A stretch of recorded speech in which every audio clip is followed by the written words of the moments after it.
everybody, and welcome back to Following Lucha. We are the unofficial lore keepers of Lucha Underground. I am JC. I'm joined by... I'm Steven. What's up, guys? Yo, Steven, what have you been doing?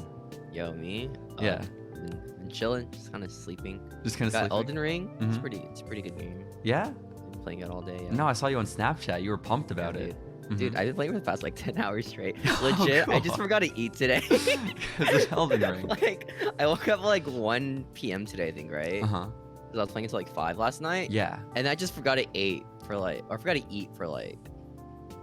30 minutes ago, I want to say. Yeah, I yeah, actually yeah. ate. So that's crazy. That's understandable. Such a good game. Well, I have to ask, did you have time to watch this week's episode of Lucha Underground? I did have time to watch this week's episode of Lucha Underground. Let's dude. go. Let's go. Okay, I can't wait for the episode where we don't watch it. It's gonna be so awkward for one of us. Dude, I'm to explain it. Do you really expect me to not watch it one week? If I don't watch it and I don't take my notes, and you maybe we'll do that next week. Yeah. We're doing a special. We're gonna watch like Scooby-Doo WrestleMania Mystery for that episode. Okay, I think so. Yeah. Well, Steven, we were tasked with watching episode 3 of Lucha Underground season 1 this week. It is called Crossing the Border from November. Is that the name? Yeah, the episode's called Crossing the Border. What? That's such a garbage name. No, it's not. It makes sense. It makes sense in the lore. You're not respecting the lore, Steven. What the hell? It's not really culturally sensitive, you know? I don't think any of this episode was culturally sensitive. No, Oh my God, nothing about this was episode. So weird. Matt Striker, this is 2014. Matt Striker's an insane person, okay? Like, It talks about society, right? we'll get there. We'll get there. I think we wrote down the same thing. we live in a society. You Matt Striker. Okay. So, Steven, this Okay. episode is from November 12th of 2014. And it was your first time watching it. Of course, this is me rewatching Lucha Underground, one of my favorite television shows of all time. And also to recap a little bit of what happened last week, when we started up this episode, it went over how Mil Muertes made his debut with Katrina after they licked all over Blue Demon, which is kind of cool. Dude, is that a thing they're gonna do? Just lick people with her? I mean, she'll probably lick people. I don't know if people are gonna lick her back. Everyone enjoys it, right? Like on camera. Like when she licks people. No, she's licked one person so far, and he clearly did not enjoy it. Blue Demon Blue Demon did not enjoy the lick. No, we discussed this didn't. already. He did not enjoy the lick. There's no way he did. All right. No, he didn't. But okay, so we talked about Mil Muertes. Also, they showed a little bit about how like there's a bit of distrust maybe forming between Prince Puma and Johnny Mundo, because Conan was like, "Yo, Prince Puma, I'm your only friend."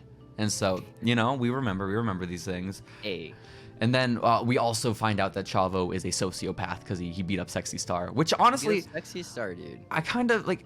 It's a pretty face move, honestly. Yeah, right. Sexy Star is so lame. Chavo's like a badass for doing that. Like, just a really horrible person in real life. Like, I think he's doing everyone a favor in the temple. Yeah, I think so. In retrospect, Chavo is a hero. It's just they weren't able to see it at the time, and it's really sad. It's very sad. But Steven, this episode opened up with a scene in Dario's office, okay? It's Conan, okay? That snake Conan, Prince Puma's only friend. Have you seen Dario's like hands in the segments? He was like weaving them like spiders, like it was like this. It was so weird. Weaving his hands? Yeah, Like it was so, he was just twirling it around. It was so weird. I was like, all businessmen weave their fingers like that, I like the part where Conan's like, they're on point. Like a decimal. Like a decimal. What does that mean? Dude, he's spitting It's fast. such a stupid lie. Well, yeah, because Conan is there. Again, Prince Puma's only friend. And he's like peeking out the blinds of Dario's office into the temple. And he's like, yo, this place has everybody coming out of the woodworks. Which is like, Yo. what? No one was in the ring yet. And he said, yo. Yo, Conan. We got the woodworkers, man. But basically, Conan is like, okay, so I brought you Prince Puma, Dario, right? And Dario's like, yeah, no, you did. He's pretty cool. He's like, wait until you see it. I have more luchadors for you. And these ones, they're actually from Mexico. And Yo, that's crazy. Actually from Mexico? Thus the name Crossing the Border, I think this is the first episode, like, Mexican wrestlers, right? I mean, like, from Chavo's Mexico. pretty Mexican. Blue but not Demon's from Mexico. pretty Mexican. Is Blue Demon from Mexico? Yup, Sexy Star, pretty Mexican. Oh, I guess she is. Yeah. Yeah. As per the subtitles. I don't know what that line meant then. Yeah, no, I don't know either. But basically, Conan's like, I got 3 more dudes: Pentagon Jr, Ray Fenix, and Drago. Okay, and then Dario was like, wait, so the rumors of like the visa problems was untrue? And Conan looks like him. He's like, I took care of it, Holmes. Which is like, I took care of it. Oh, okay. Illegal immigration. Yeah. But basically, Conan says they're ready to fight tonight, and then Dario's like, okay, they're all gonna fight in a triple threat then, and so we're set. That's pretty hype. I wanna dissect this little segment because it went by really quickly, Steven. But as the lore keepers of Lucha, is Conan getting like part of their fee? Like, is Conan getting paid for every like Pentagon, Fenix, and Drago match? Well, isn't he just like mentoring like the what's his name, Prince Puma? Yeah, I would have thought he's busy with Puma. I didn't think he'd have time for like all these Mexican luchadors. Is he doing every like Mexican luchador? Everyone? Oh my all god! of them, right? This is like so doing many. all their contracts and stuff, maybe. He's the conduit between Dario and Mexico. Yeah, that makes sense. Okay. Maybe he's the one bringing all these like Mexican wrestlers into Los Angeles. Maybe so. But basically, that's the announcement. We finally have some real Mexicans for this show, which Vampiro's gonna be so happy about, you know. And then basically we cut away from that little vignette and we go to the commentary table. It's Vampiro, it's Matt Striker, and thank goodness, Steven, I've been on the edge of my seat since last week. They have a health update for Blue Demon Jr. Yes, this is what I needed. Dude, I was looking at the footage for like the, what's it called? The attack. I never realized the ref had like a cast on. Oh yeah, Rick Knox is injured for like half the season. Like, yeah, like shoot injured. Like, what happened? Why is this ref like reffing, man? He's like shoot injured. I don't get it. You know he's with AEW now, right? Is he still injured with the cast? Yeah, still. It's a permanent injury. That's awesome. Permanent cast. Yeah. But basically, yeah, after Blue Demon was brutalized last week by Chavo Guerrero, ripped out of his gurney. Brutalized. He got hit by one chair shot. And then rushed off in an ambulance into downtown LA. Did Sexy Star also get rushed in an ambulance, or was she not as No, they didn't injured? give a shit about her. They just let her bleed out in the ring. Yeah, That's pretty fair, though. That's pretty fair. No, I would too. But basically, they're like, thank God Blue Demon is in stable condition.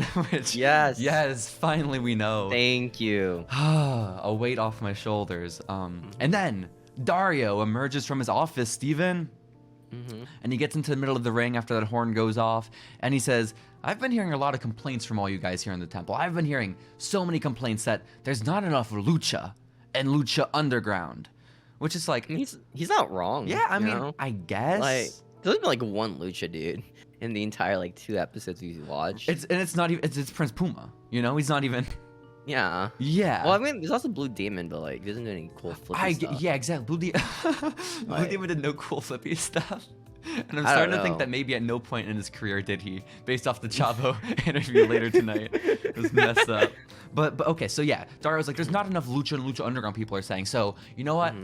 I'm, as the business owner here, as the man in charge, I'm gonna give the people what they want. So, introducing to the world for the very first time, here is El Mariachi Loco. Dude, this guy's awesome, dude. I love this guy. He was from the streets of his favorite Mexican restaurant. So, that's such a burial for this poor guy. Dario says he found him outside of his favorite Mexican restaurant playing the trumpet. Playing the trumpet? So it's just like, was he like working for the restaurant, or is he just like one of the street people, like just play the trumpet with the mariachi band? Hopefully this is lore we uncover as we go on with Lucha Underground. Do we know who this is? Is he like honestly, important ever? I don't know. I should have looked it up, but I did my notes pretty haphazardly. I don't know. But let me look it up right now, Steven. El Mariachi Loco. Look it up, Jamie. Put him up right here. El Mariachi. Okay, so apparently it is a restaurant, a Mexican restaurant in San Antonio, Texas. Let's go. You went all the way here for that? That's crazy. Oh my god. That is awesome. El Mariachi Loco is he's not like really famous in any other circle. Oh man. No, also, it's like some like really, really famous, you know, like in AEW right now, like Ricky Starks maybe. Oh my God, it's Ricky Starks. Yeah, no, he's primarily known for being El Mariachi Loco, unfortunately. Oh, poor guy. Which does not bode well for him. He has a unique look to him, you know. I think he's pretty tall. Yeah, no, I thought he was pretty cool looking. I was like, oh, okay, I'll use a little scrub. But Dario says it. There's no challenge too big for El Mariachi Loco, Steven. And No then way. Yeah. And then we see his opponent come out from the top. It's 1996 World Wrestling Federation star Mascarita Sagrada. Yo, who is dude? I don't get dwarfism like wrestling when it's like dwarfs versus like a big dude, cause like if you lose to a guy with dwarfism, you lost to a guy with dwarfism, you know? I guess. But if you beat him, you beat a dude with dwarfism. Like I feel like you just can't win in this situation. Why are you downplaying the just wrestling prowess of Mascarita Sagrada, Steven? It's kind of messed up. I thought this match was pretty. Yeah, because Mascarita Sagrada is a mini, right? And he's been around for forever. Like, he's an old dude. Like, Mascarita Sagrada is an old little bitch, Steven. I have to be honest. How old is he in this episode? He's like in his 50s? If he was wrestling in like 90s WWF, and this is like 20 years later, you know? He's got to be up there. He's older. Yeah. That's crazy. And then also, yeah. But he's fighting El Mariachi Loco, as we said. But also, Vampiro was pumped about this match, by the way. You know, he when he sees Mascarita Sagrada comes out, he's like, Vampiro is ready with the lore. He says, Mascarita Sagrada, his mask is a mystical character. I'm not sure what to make of it. Mystical character. Yeah. Like, is the guy a mystical character or is his mask a mystical character? His mask. His mask. But he's not sure what to make of it. He puts on the mask and he just becomes a lucha dwarf. Luchador. Not just regular dwarf, a lucha dwarf. Exactly. And so this is the first mini match in Lucha Underground as well.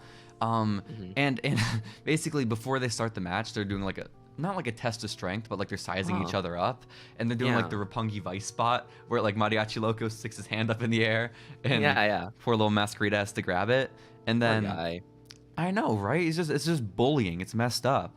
And then Mariachi Loco, he's like, okay, this is unfair, and he gets down on his knees. And then Steven, Mascarita Sagrada hits him with an enziguri. You know, let's go. Oh my gosh, I know. I don't, out of nowhere, just while Mascarita Sagrada is like doing all this like acrobatic shit, Matt Striker just asks, "What's the politically correct term here?" Oh my Which is like, Matt Striker. Okay, guy. He's about to say like it's a handicap match. Should be so messed up. Handicap match? No. But Vampiro is smart. Vampiro responds that the answer to his question is fun, which is good. You know, Vampiro is with it. You know. And then it's Matt Striker like, no, fun is about what society's all about. Matt Striker says, Steven, and I quote, "We live in a society." We live in a society. We live in a society. Oh my gosh, Matt Striker's crazy, dude. He predicted the Joker 2019 movie. He did, but this is just, Matt Striker is just JR here. This is something JR would say. What's the politically correct term here? You know, we live in a sensitive society. Like, fuck off. Like, what's the point? It's fun. Oh, is it? Okay. It's fun. That's what it's called. It's fun. But basically, Mascarita Sagrada is like, he's doing all his acrobatic shit. And then Mariachi Loco was like, no, this isn't happening. And he pulls a Son of Havoc. And he just like kicks the shit out of him. He just grabs him and just fucking backbreakers him. This is a theme of Lucha Underground. You have a clear underdog, and then you just have them get fucked up. You know? This is what I thought was going to happen. I thought it was going to be a repeat of the Sexy Star match from episode 1. But yeah, but at least he won. Like, the dude, you know? Unlike Sexy Star. Yeah, exactly. So like, I'm thinking it's going to head in the direction of like of Mariachi Loco, who's going to beat the shit out of Sagrada and going to win.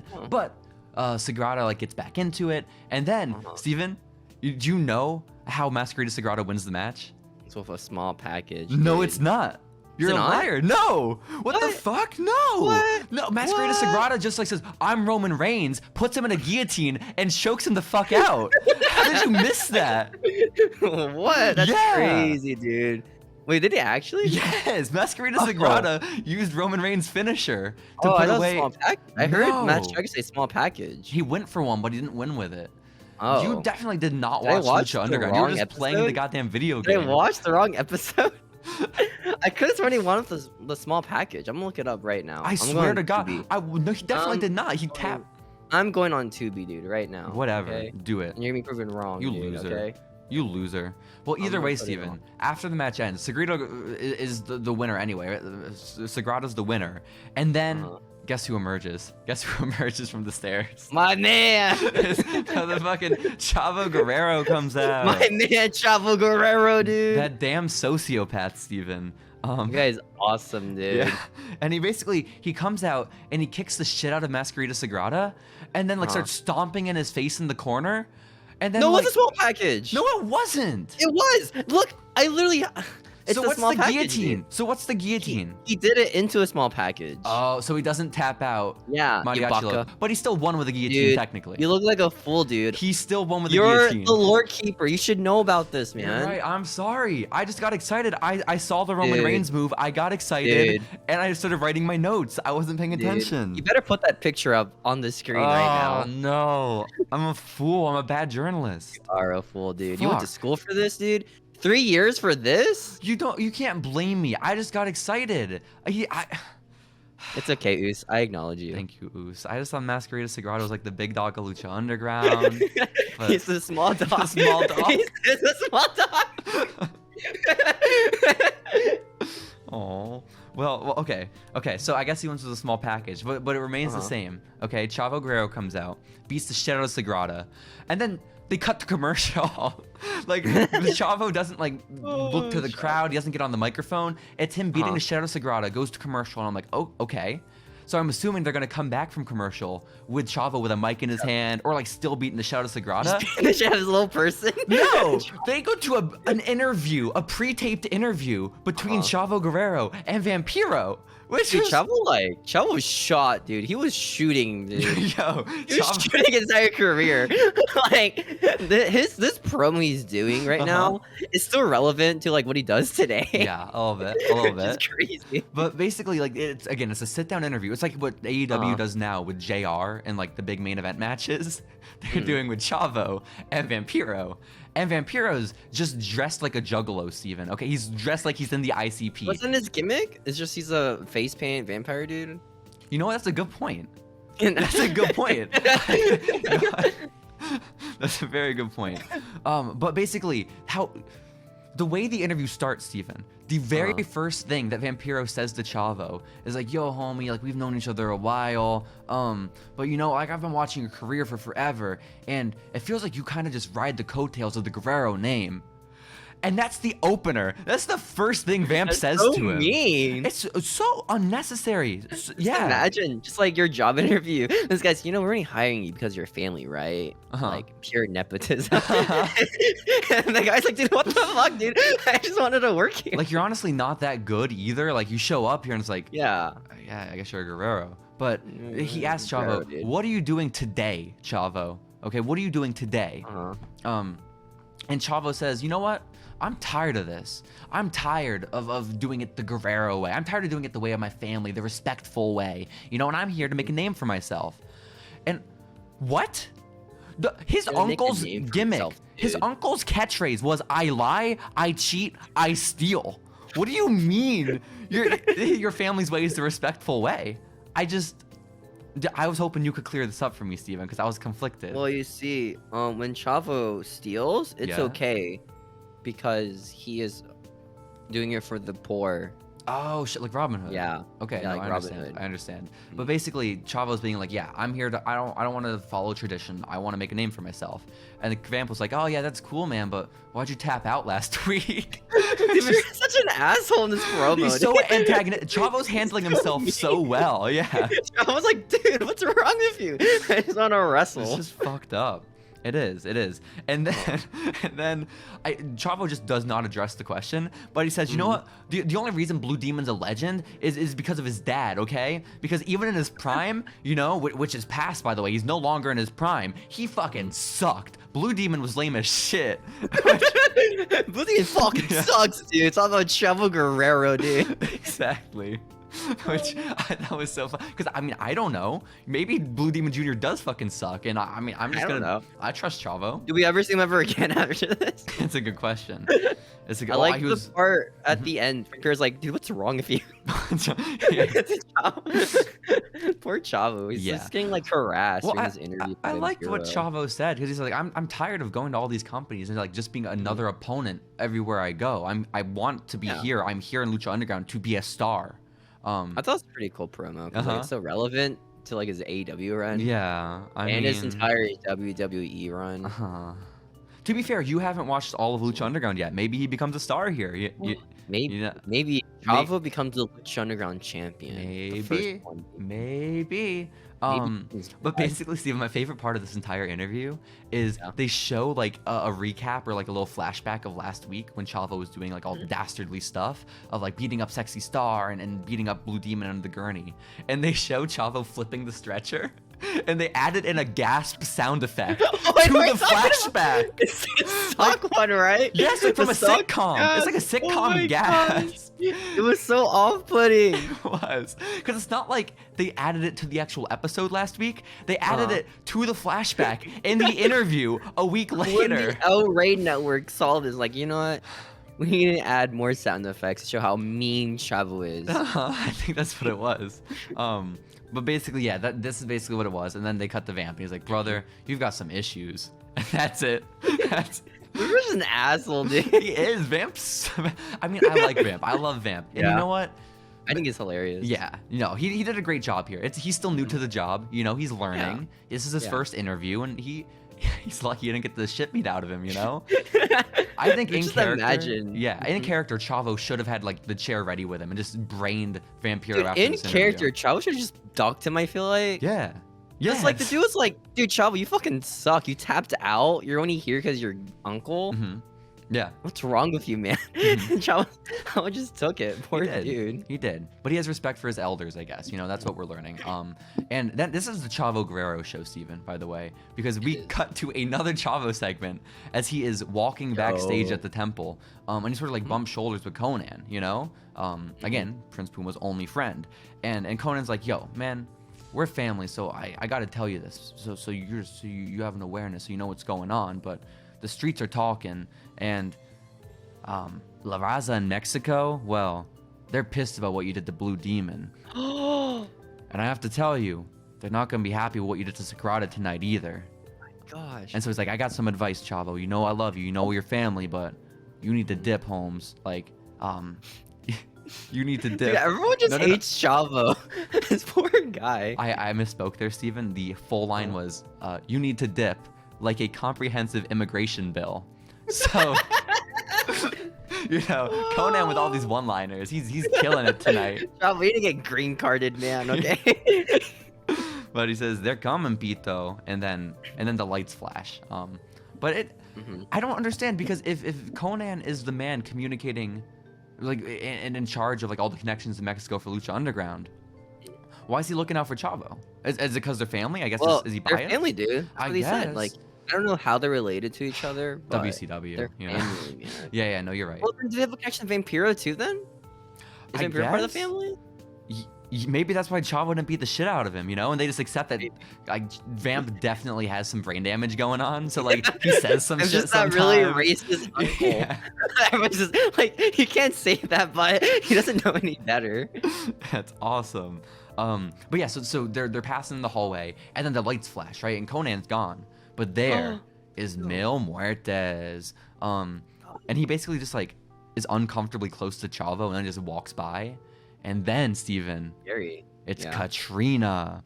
And she looks at Chavo and she says, you took something that doesn't belong to you. And one day, you too will belong to Mil Muertes. And threat? I don't... What did he take? I don't know. You took the napkin, right? He didn't take the napkin. Mil Muertes still has his napkin, his red napkin. He took it to Applebee's that night and ate there, right? Yeah. I don't know what the lore is here. I guess we'll find out maybe in a future episode, but like I legitimately don't remember what it is. Maybe it's a comic thing. We're only the comic. It's just the comic exclusive. Oh my god, we are gonna have to do comic rundowns instead of episodes some weeks, Steven. You can do that. What do you mean? YouTube short it. You can make YouTube shorts about Lucha Underground comic. Whatever. It's official lore, Steven. It's important to the lore for real. Yes. Unironically, it's important to the lore. That's so awesome. I know. But okay. So basically, Katrina says this and licks his face. So Chavo is the protagonist of Lucha Underground, okay? He has stories with everyone. Underdog, dude. Yeah, like everyone's against him. Crazy. Okay, Dario Cueto's like, dude, I brought you into this temple to be so good, and like because you were related to Eddie, and you're just like a little bitch, and made Chavo sad. Chavo lost to Blue Demon. Chavo helped Sexy Star win, and then Sexy Star turns her back on him later that night. You know, it's everyone's against Chavo, and it's bullshit. He beat up a little dwarf man to show that, hey guys, I exist. I'm the main character here. Yeah. Me, Chavo. That's how you do it. Chavo Guerrero.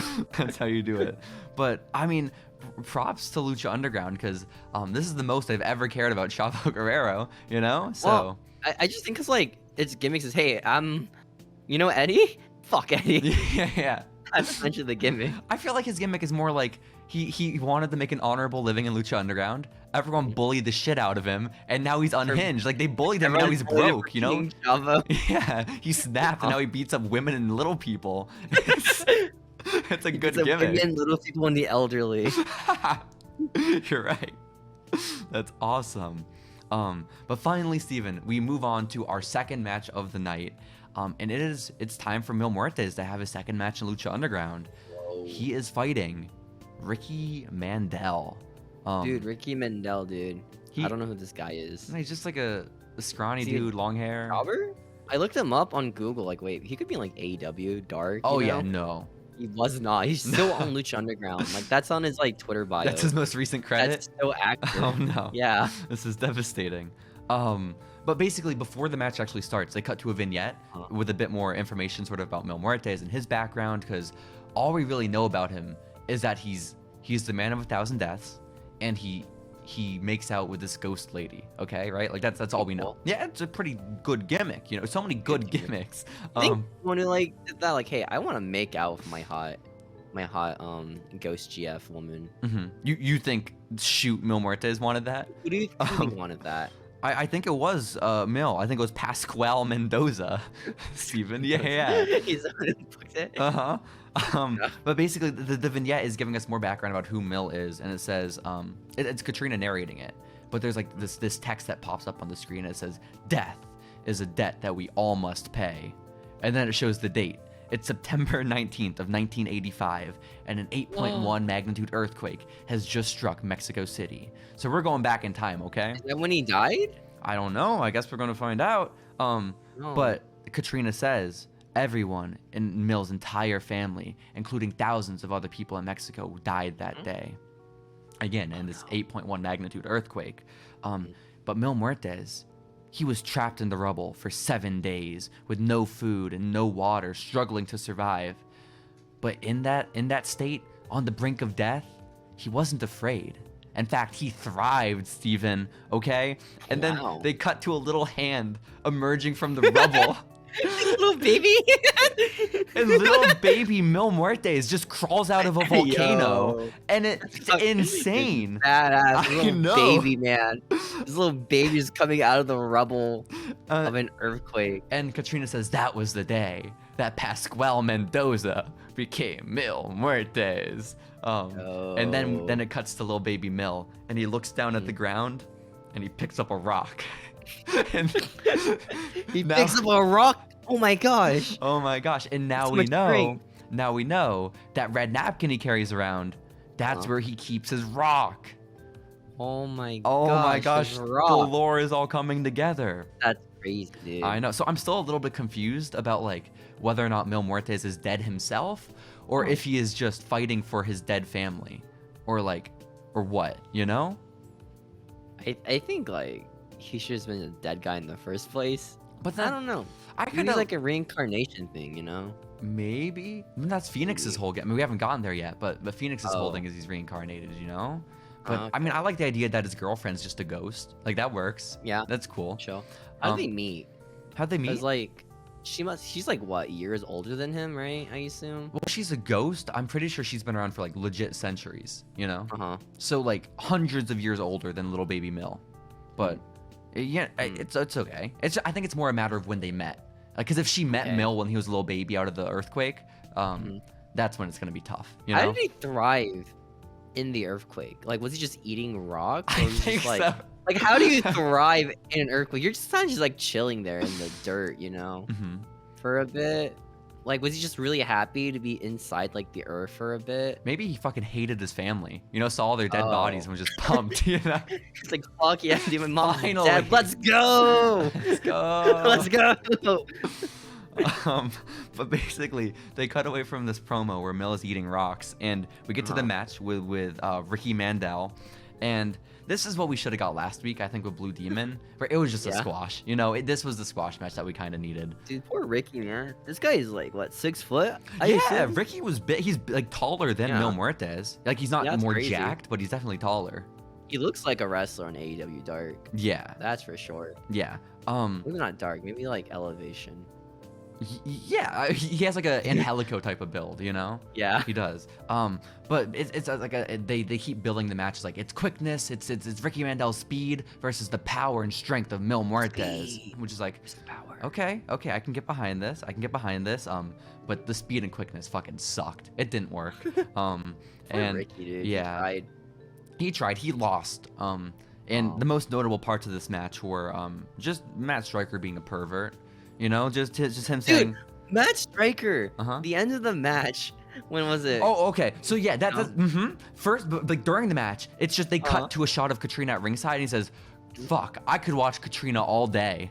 Fuck, man. No, sorry, I could watch Katrina clap all day because she's clapping for Mil, which is like, okay, cool. But basically after the flatliner, where Mil Muertes pins Ricky Mandel, that's when Katrina gets into the ring. She licks Ricky. And then what does Matt Striker say, Steven?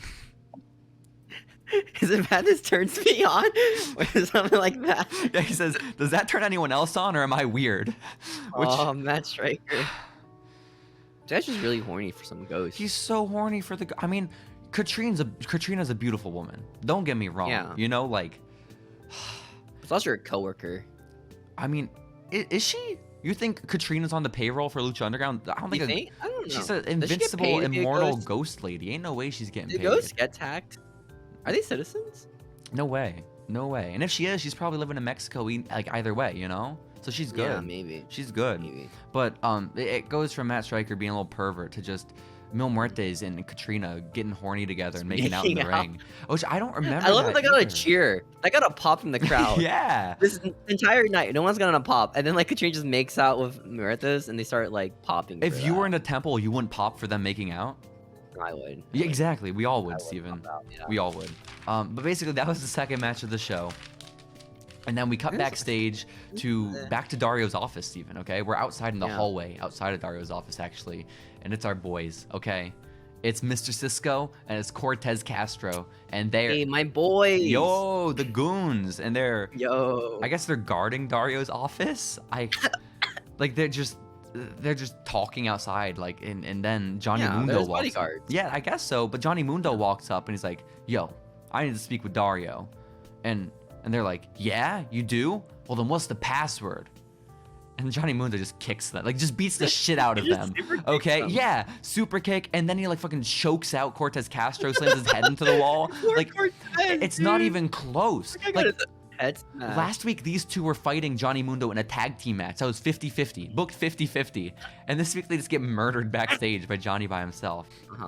And then he barges into Dario's office, and Dario is just terrified, okay? Still wiggling his hands back and forth. He is pissing his pants. And he says, hold on, Johnny. And then Johnny's like, tranquilo. I'm here to work for you, Dario, okay? I know this is your temple, and I know that you want violence. And I want to give you that violence, okay? I want to provide that for you. So what I'm asking is if you can give me a match next week with Big Rick. And then Dario's like, oh, okay. Yeah, no, if that's what you want, Johnny, absolutely. You can have that match. But then Johnny's like, okay, Johnny's like happy. He's contented. He's about to leave the office, and he turns his head back. And he's like, Dario, when I'm done with him, the shit out of you. Yeah, I'm gonna beat the fuck out of you, my boss, the man who is employing me. I will beat the hell out of you. And it's so mean because like he was just doing him a favor, you know? Like, I know, right? Like the thing is like, you want the match, sure. And then just threatens him with like violence towards the end. That's so messed up, dude. How is he the good guy here? Exactly. You know, he beats up two good Samaritans guarding their boss's office, okay? And dude, those guys are working for their families, you know, Mr. Cisco. Yeah. Like that guy's trying to support his family, dude. He was from the streets. He has so many children, Steven. You make a really great point. Cisco, man. But then there's a commercial break after Johnny leaves the office and he gets his match with Big Rick. We come back from commercial, and we're back in Dario's office. And now it's Big Rick who's there with Dario, and it's him collecting money. he's collecting money from El Jefe, and he's basically like, hey, I just booked you in this match next week with Johnny. Sorry about that. And Big Rick is like, I don't give a shit, just pay me. And which that's badass, you know? That's awesome. Badass as fuck, dude. I don't know. Like, I think he's like, what's it called? What's his? He's like a hitman, right? That's his gimmick. I mean, I guess so. Right? Yeah, he's just paid murderer. Because honestly, Dario's like, no matter how much it costs, I don't care how much it costs. You need to put Johnny Mundo in the hospital. And Big Rick's like, yeah, sure. So, I don't give a shit, dude. Yeah. Pay me.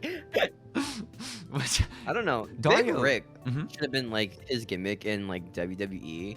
It might have been like, yeah. Fucking oh my god, dude, who just does shit for money, dude. You know. Exactly. That'd be sick. Big badass man. That would be badass.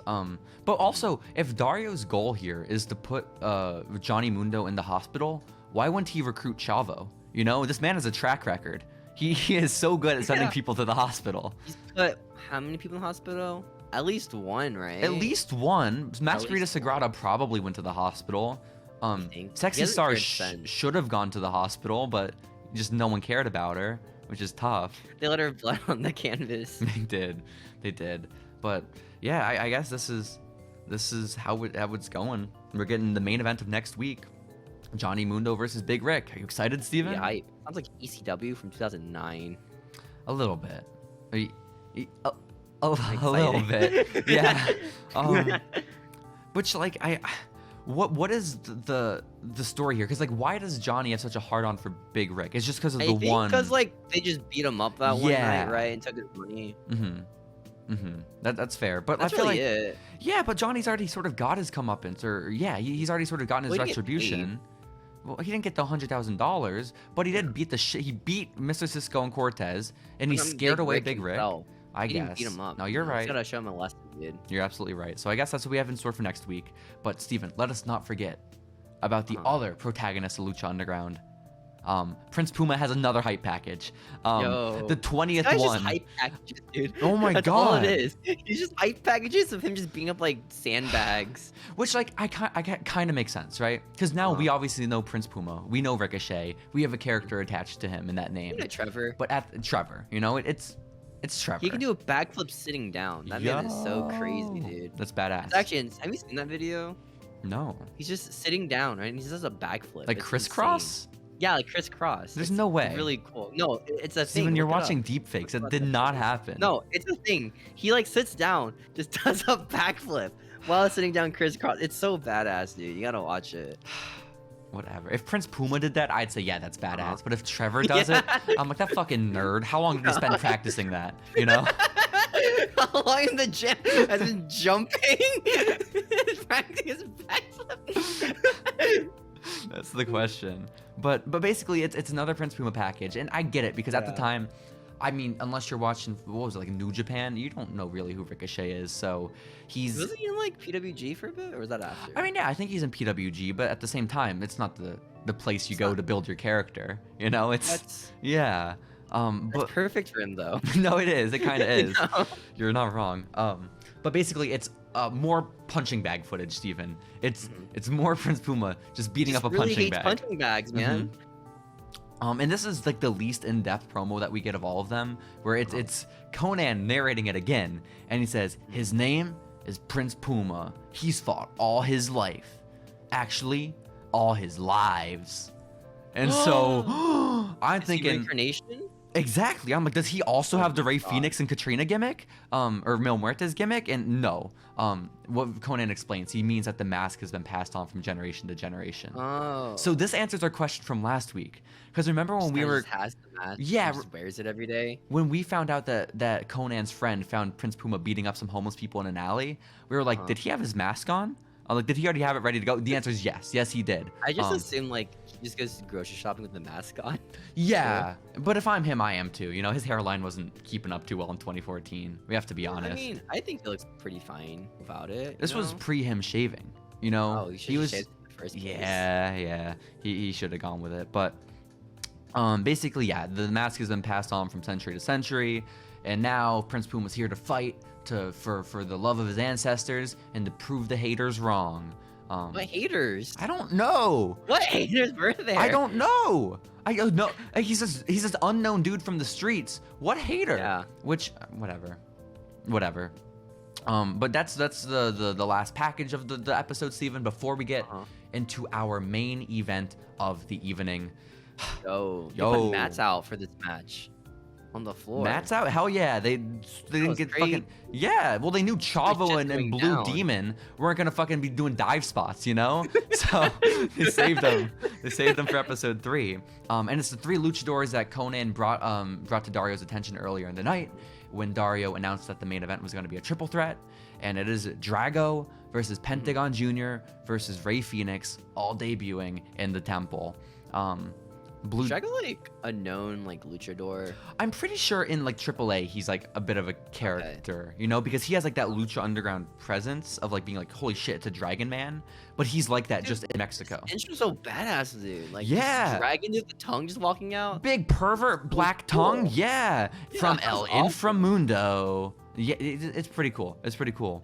And then basically Pentagon Jr. comes out and Vampiro's like, yo, this guy has lore going back to like Mexican tradition. He represents the dark side of Lucha Libre. The yin and yang of Lucha Libre. Exactly. Well, he's the dark side of the yin and yang, Steven. Oh. And then Rey Fenix didn't really talk that much about, you know? They were like, hey, he's cool. Guy. Yeah, Phoenix is cool. A younger dude. Which kind of true. Yeah. And then they talk more about like the visa problems clearing up. Like, is this a shoot or am I getting worked? Were there visa problems? I don't know. The script writer's like, hey, we want to rant real quick about the visa troubles we had for this show. This makes so much sense. This is why Chavo Guerrero is the main character of Lucha Underground. It's because there were visa problems. They had no choice. They had 5 people on the roster. And oh my God, this makes so much more sense. It was just Sexy Star and Chavo Guerrero that had to build the entire first week around. This is bullshit, Steven. What do you mean? I think it's for the better, dude. Chavo Guerrero, his story is legit. Yeah.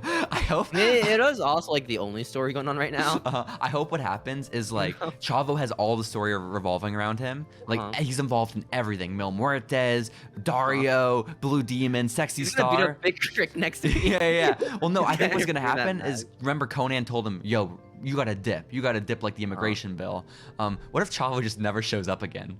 You know, he just they could only afford him for 3 episodes. That was it. That's what they write him off. Yo, man, you gotta dip, dude. They're coming for you. No, not La Raza. But we get back to the triple threat match, Steven. And again, the visa problems are cleared up, and so all 3 of these luchadors want to make a first impression in the temple. And I mean, it's just, this is the fun Lucha Underground style match that I think we get more of from like this point forward. Think this was the only match so far with like a crowd reaction at all, right? Yeah. Well, I mean, Puma and Mundo had the crowd like going crazy. This one got really going on, like really going on. Yeah. Well, because they were doing insane shit. Like it was dive after dive after dive. And again, this is 2014, where it's not like as common or tropey, I don't think. Back then, it was just the suicide dive, and that's all you got. Yeah, I mean, essentially. And that's how like the match starts. It's fucking a dive straight out the gates from Penta. There's a sling blade, and Matt Striker's like, holy shit, he did Tanahashi's move. He's just a big Tanahashi mark. He's a big NGD. Yeah. He's really NJPW, man. This makes sense. And then, Phoenix did his sick little rope thing where like he hops on like the middle rope to the top rope to the middle rope to the top rope. Those are so cool to watch. Oh my God, he's insane. And they hold their hands too. It's so nice. Yeah. And I don't know, canonically, why are they holding his hand? Why do they hold the Undertaker's hand for old school, you know? Like, why? Is it for like maximum damage? For like super strong grip. Are they trying to like yank him down? What do you no, it's never the bad guy like who's like, Phoenix, hold my hand. It's Phoenix being like, hold my hand so I can balance myself so I can beat you up. You know, you're misinterpreting that. When Undertaker does old school, what do you think is happening? It's like yank him down like the opponent. They're so dazed. Like you can't. That's why you gotta hold his hand. Yeah, you can't like enter a match and in the first 2 seconds do an old school. Okay, that's not gonna work. You're getting yanked 9 times out of 10. You gotta give him dementia. You do. That's why they're remembering their past when they're a child holding their mother's hand. Exactly. Like, the old school is the perfect move if you're fighting someone like Vampiro. You know, just years of brain damage. That's the ideal opponent. But basically, at one point, Steven, it's just crazy spot after spot after spot with the three of them. And Rey Fenix just like dips from the ring and goes up the stairs. And I'm like, oh, He's on the stairs. okay. And Rey Fenix, fuck this shit. yeah, he's just gone. Like no explanation. Commentary doesn't really acknowledge it. And then it's just Drago and Pentagon beating each other up on the outside. And then they cut to a wide shot, and Rey Fenix is just on top of Dario's office, which Vampiro claims is 30 feet in the air. 30 feet. 30 That's whole crazy. feet. 30 whole feet. From which Rey Fenix just dives off of. It just jumps right on top of Pentagon and Drago, and it's insane. And then we get. How do you do those spots where like you have to watch someone just jump on you? Mhm. Like, what is the kayfabe there? What is the case? It's like I assume they're thinking I'm gonna catch this guy and beat him up. Yeah. That's my like continuity right there. That'd be pretty sick. That'd be pretty sick. It happens sometimes, you know. I just don't know from a Yeah. 30-foot drop. That's my only concern. Maybe. But then there are just like a shit ton of pile drivers all of a sudden. Okay, just Pentagon starts That was a package cool pile spot. driving everyone. I like that. That was a really sick looking pile driver though. Yeah. What was the most insane thing though was like the pop up like poison Rana or whatever that Phoenix did. It was insane. Sick, And dude. basically he ends up winning off of it. And yeah, that's Rey Fenix is the winner of the main event. He had a little head poke. I like the part where he patted his head for a bit. Yeah. Where he like drummed on him like a bongo. It was crazy. It adds the damage to the head spike at the end. It does. It disorients his opponent. You know, it's like the bell Yeah. clap where you like slap behind their head. Is that? Is that? The bell clap. The great Kali I'm spot. a big Austin Harris mark. I love the bell clap. Hell yeah. I mean, this is pretty much the episode.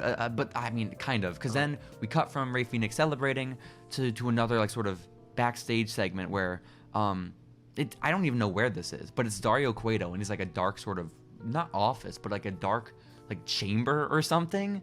You know, It's like in a prison cell. yeah, like there are who's bars. locked up here? Yeah. And basically Dario is just like pontificating. He's talking to himself, and he's like, what was it? He said, oh, he's just complaining about Johnny Mundo, right? Which is fair enough. Johnny Mundo just like threatened to beat the shit out of him. Fire him. Yeah, right. Like, just fire the dude. He's kind of an Exactly. asshole. He just beats up your workers Mm-hmm. off like I guess their job is beating up each other, but like he did it off work hours, right? Yeah, And then just threatened to beat you up. Like just fire him. Like, precisely. I don't know. Precisely. He's supposed to fight in the temple in front of the believers. You know. Yeah, not the office. Exactly.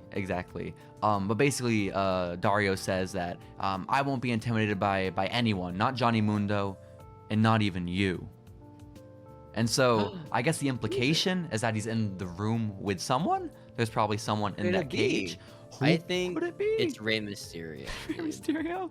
He has It him could be locked Rey up. Mysterio. He's gotten locked up, man. Uh-huh. That guy can booyaka out of there. Wow, this is long-term storytelling. Because Rey Mysterio, mind you, if you go back to our podcast last week, Steven, he is sitting out on his contract at WWE, refusing That's to so work. crazy. How wrestlers can be like, you know, I don't want to work anymore. I'm just Yeah. gonna sit down and cater and get paid. Well, that's because they make them That's independent insane. contractors, right? So like, it's kind of their Huh. prerogative. Do they still get paid if they sit down or sit out? I honestly, I can't imagine.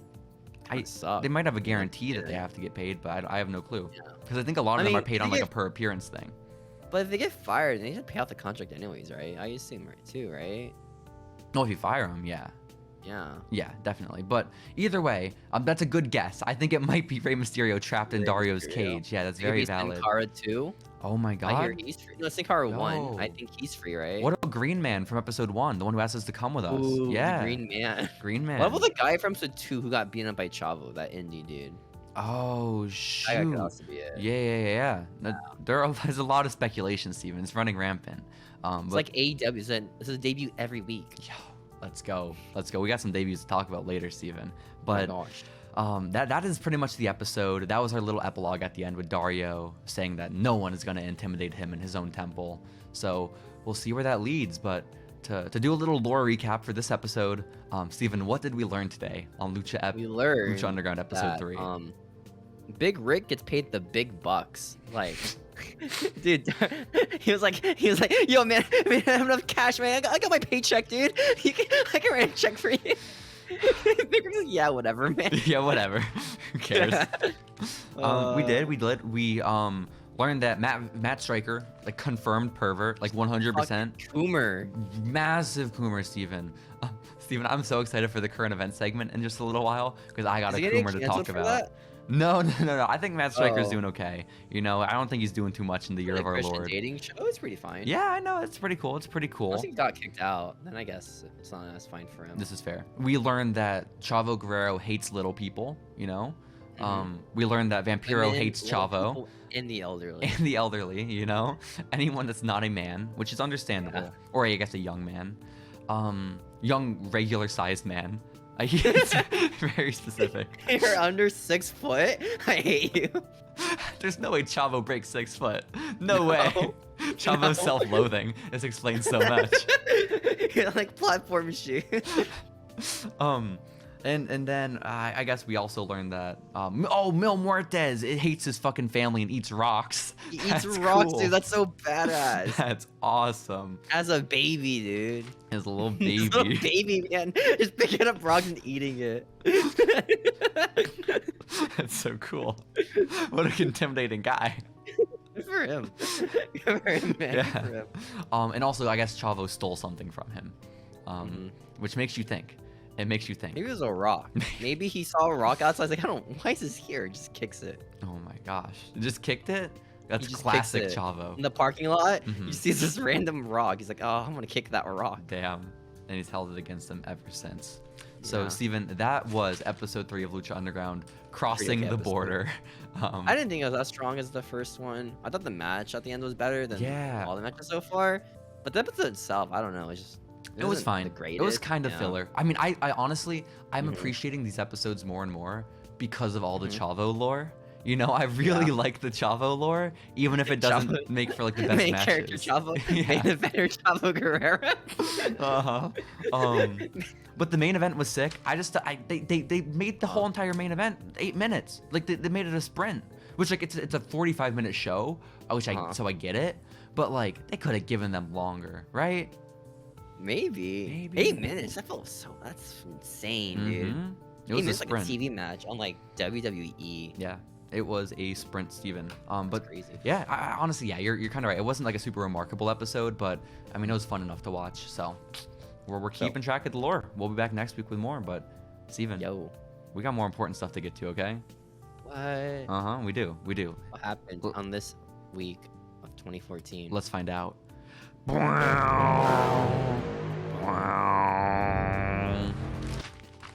Yo, Steven. What up, Yo, man? we got to talk about what happened in the week of November 12th, 2014 in the world of professional Oh wrestling. my gosh, November 12th of 2014? That's the day. That's the That's week. crazy, dude. I know. were So we much stuff doing? happened. At that time. Yo, what were we doing?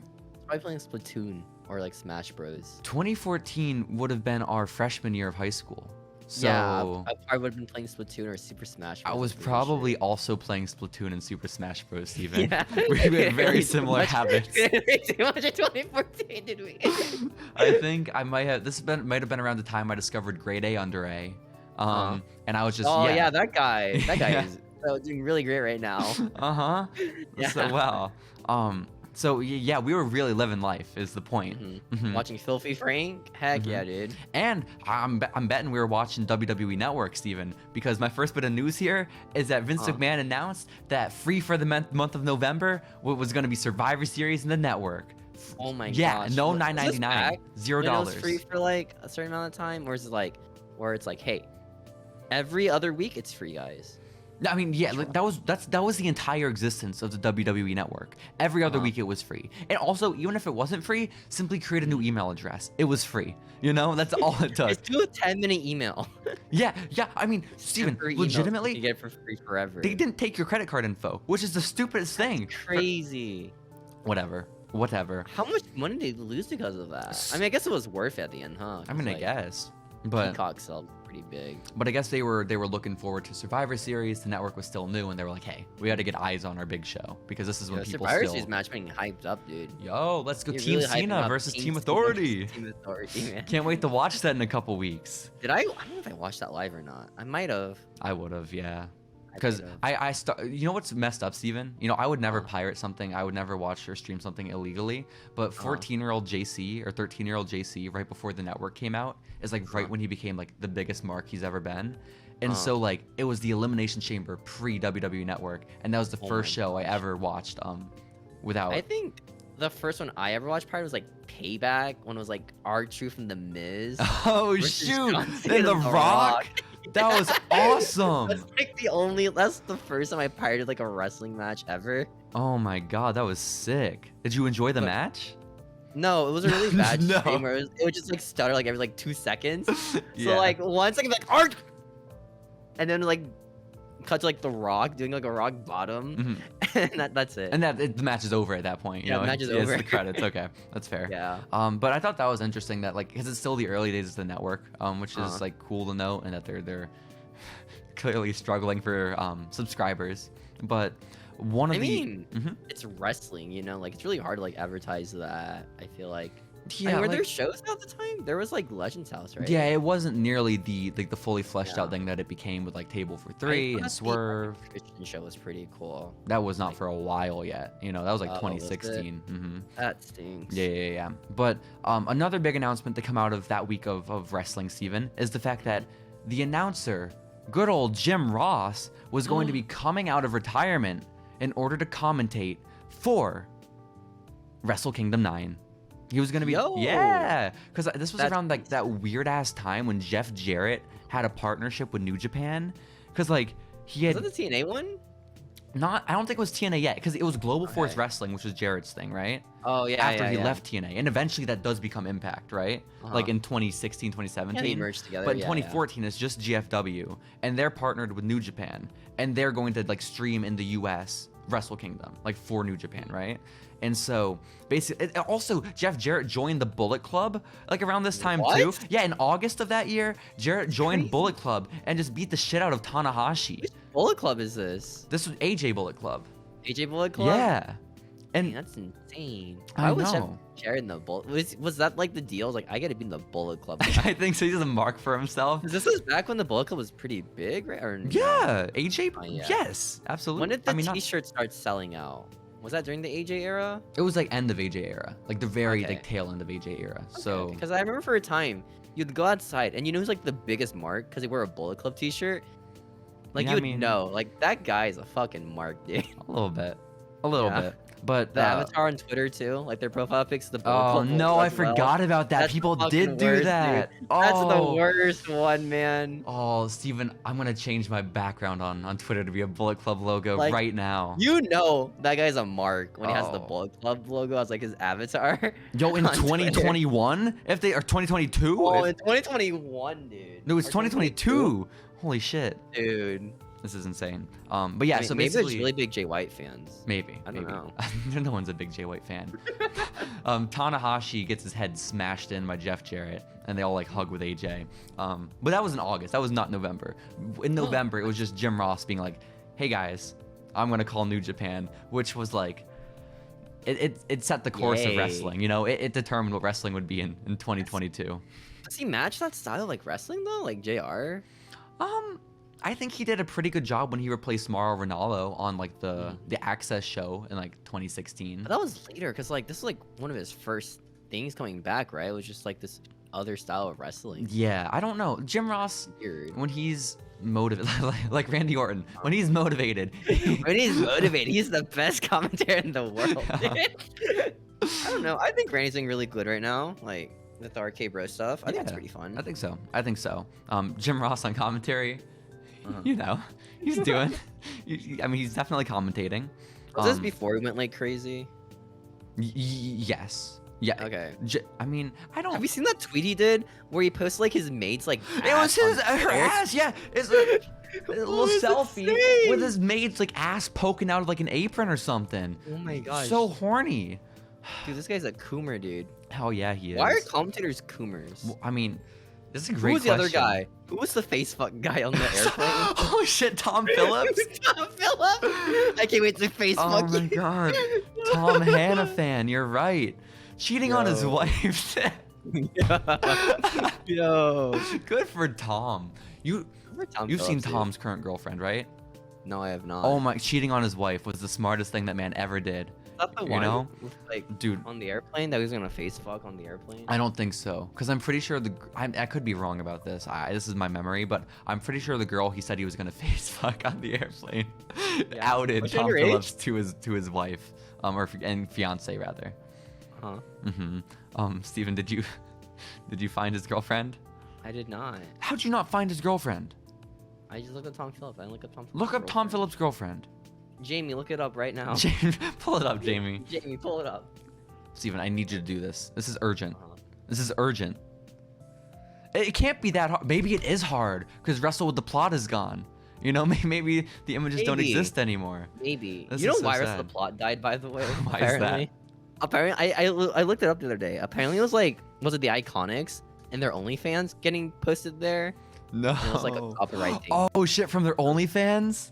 Yeah, so the Iconics No. killed Wrestling with the Plot. They killed Wrestle with the Plot? Yeah. Shit. Was it worth it though? Because like apparently their OnlyFans is a ripoff. It was just their Instagram pictures. Damn it. This sucks. Where am I supposed to go for all my wrestling plot content There's now? Wrestle the Package. That one's pretty good. Yeah, we tried promoting our podcast and Wrestle with the Package, but they said fuck off. They said we're actually What? banning you. Yeah. Dude. This- Wait, they banned us? I mean, they didn't let us post. You know? I know. Maybe even have karma. Oh, maybe. Maybe we need to like be part of the community. One day and we can then share the promote- Johnny Mundo pics on Hopefully. Wrestle the Plot Gosh, I hope so. package. The package, of course. Plot's gone. The Iconics killed it. Oh, This is we so don't have sad. anyone for Plot, do we? For plot?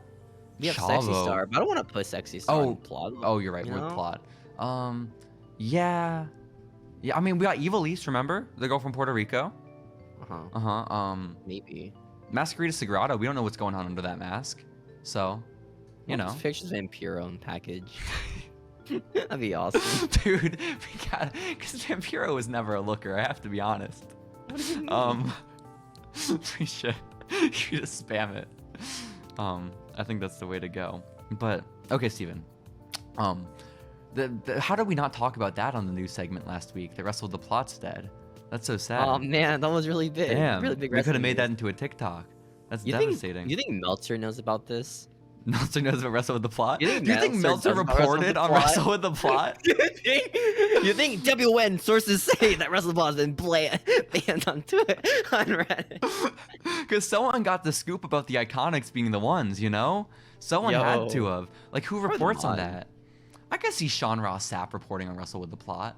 You John know? Ross, Yeah. like, hey, Him being really into sources it. leak that Wrestle the Plot has been banned by the Iconics. Damn. Did I tell Wait, you I about don't know. I think I did tell you. Sean Ross Sapp was just looking at my LinkedIn the other day. Oh yeah, I saw That's that. Good for you, awesome. man. Yeah, thank you. Thank That's you. how we get big, by leeching off of Sean Ross. Let's go. Mhm. But okay, Steven, other big news in November 2014, week of the 12th, is that this former WWE superstar by the name of Phil Brooks, has just signed a contract with Marvel Comics. To be one of the worst comic runs ever known in what Marvel. are you talking about? He was announced that he was going to be a writer for Thor Annual #1. Well, he wasn't a writer for Thor Annual #1. He was like in a story in Thor Annual #1. So he wasn't like even a little- writer. He was a character. No, he was a writer. He wrote like a little part of it. Like it was Okay. like a bunch of mini stories, right? Mm-hmm. And he ended up writing one part of a story. Okay. I guess. So he wrote So it's part like, of it. Like Okay. it's probably like 3 pages of his Oh, writing. Probably, cool. Yeah. And then it was the Most drag likely. stuff. Yeah, and the drag stuff is considered to be one of the worst comics ever written by like a guest writer, I think. Okay. This is So- sad. They're just a hater, Where's the honestly, you know? Yeah. There's WWE mark, honestly. Let's just read. Let's read on Goodreads. Uh-huh. It has a 3.6 star rating on Goodreads. Okay, that's not bad. It could be worse. 5. We could do Steven, we're already doing the Lucha Underground comics. We could also read all the CM Punk comics on the podcast. Yeah. How Uh-huh. many have you done? How many has he done? I have no clue. You're the comic book person, Steven. I know he's on the Thor Annual #1. I remember that one. Okay. Oh.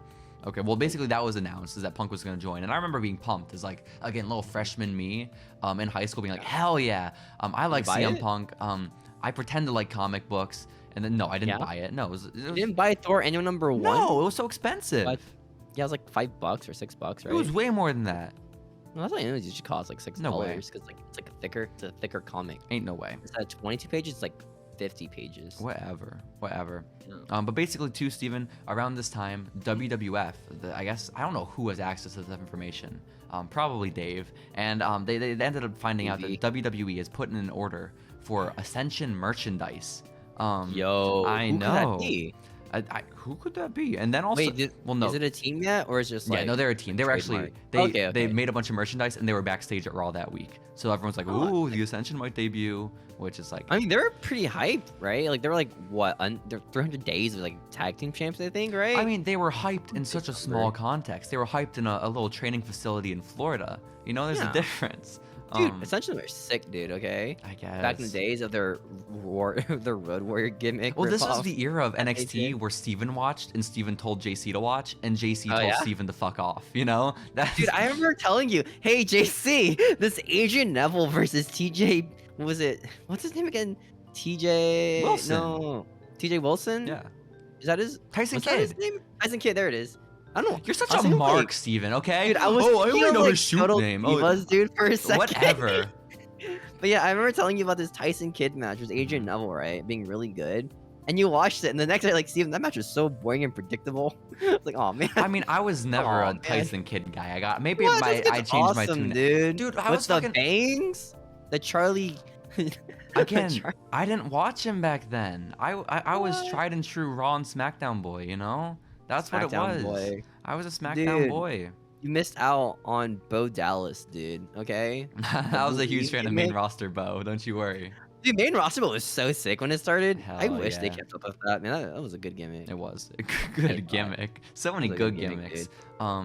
And so then, many good gimmicks. I wasn't able to find too much news this week, Steven, for back in 2014. The last thing I found is just a contract update for Rey Mysterio, where WWE was going to work Mexico, and they really wanted Rey. They're like, Rey, hey, it makes sense, please right? come to Mexico. We will give you so much money. And Rey Mysterio said, guys, kindly fuck off. And he refused to work in Mexico. Dude, that's so fucking badass, dude. I don't remember like him leaving WWE being like this, like not chaotic, but like this tense, you know, like bad blood. Was he just like not in the mood to wrestle? Like, was he just burnt out, right? I guess, but like he leaves WWE and goes straight into wrestling elsewhere. You know? Oh. I Maybe don't know. just really like was like, you know what? I fucking hate the Fed, bro. Maybe. True. I'm all elite now, baby. Yo. Well, again, he's clearly in talks with Lucha Underground. He's hanging out in Dario's cage. We simply can't forget. So, Steven, this was all the news I could find. An underwhelming week. You know, Punk is writing comics. As underwhelming. What's that? This week of today in wrestling. You want to hear about my favorite story from this week? Do I want to hear about your favorite story from this current week in professional wrestling? This current week in professional wrestling. Nothing would make me happier, Steven. Tony Chimmel? Okay. What's that? What the fuck? That's not what I was What? Yeah, I was reading this article today. Apparently, like, Tony Chimmel, former WWE, like, was it announcer? Just works for Trader Joe's now. And he's like, yeah, this job's awesome. Dude, the guy's so like, sweet. this job is sick as fuck. Damn, they didn't like set him up for life. Tony Chimmel doesn't like have. I mean, I assume it's like a manager position where he gets like 6K, right? Damn it. I assume, unless he's like a cashier. And it's like you just like go to a Trader Joe's and just this catch has a really nice voice, you know. And it's Tony. It's Mr. Chimmel. Mr. Tony Chimmel. Goddamn. Mr. Do you know where? Like Superstar. where in the country is goddamn Trader Joe's Tony Chimmel? I don't know. Let me look it up. Please do. This is important information. Maybe it's like in his hometown of Gorilla. Of Gorilla. Steven, where the fuck is Gorilla?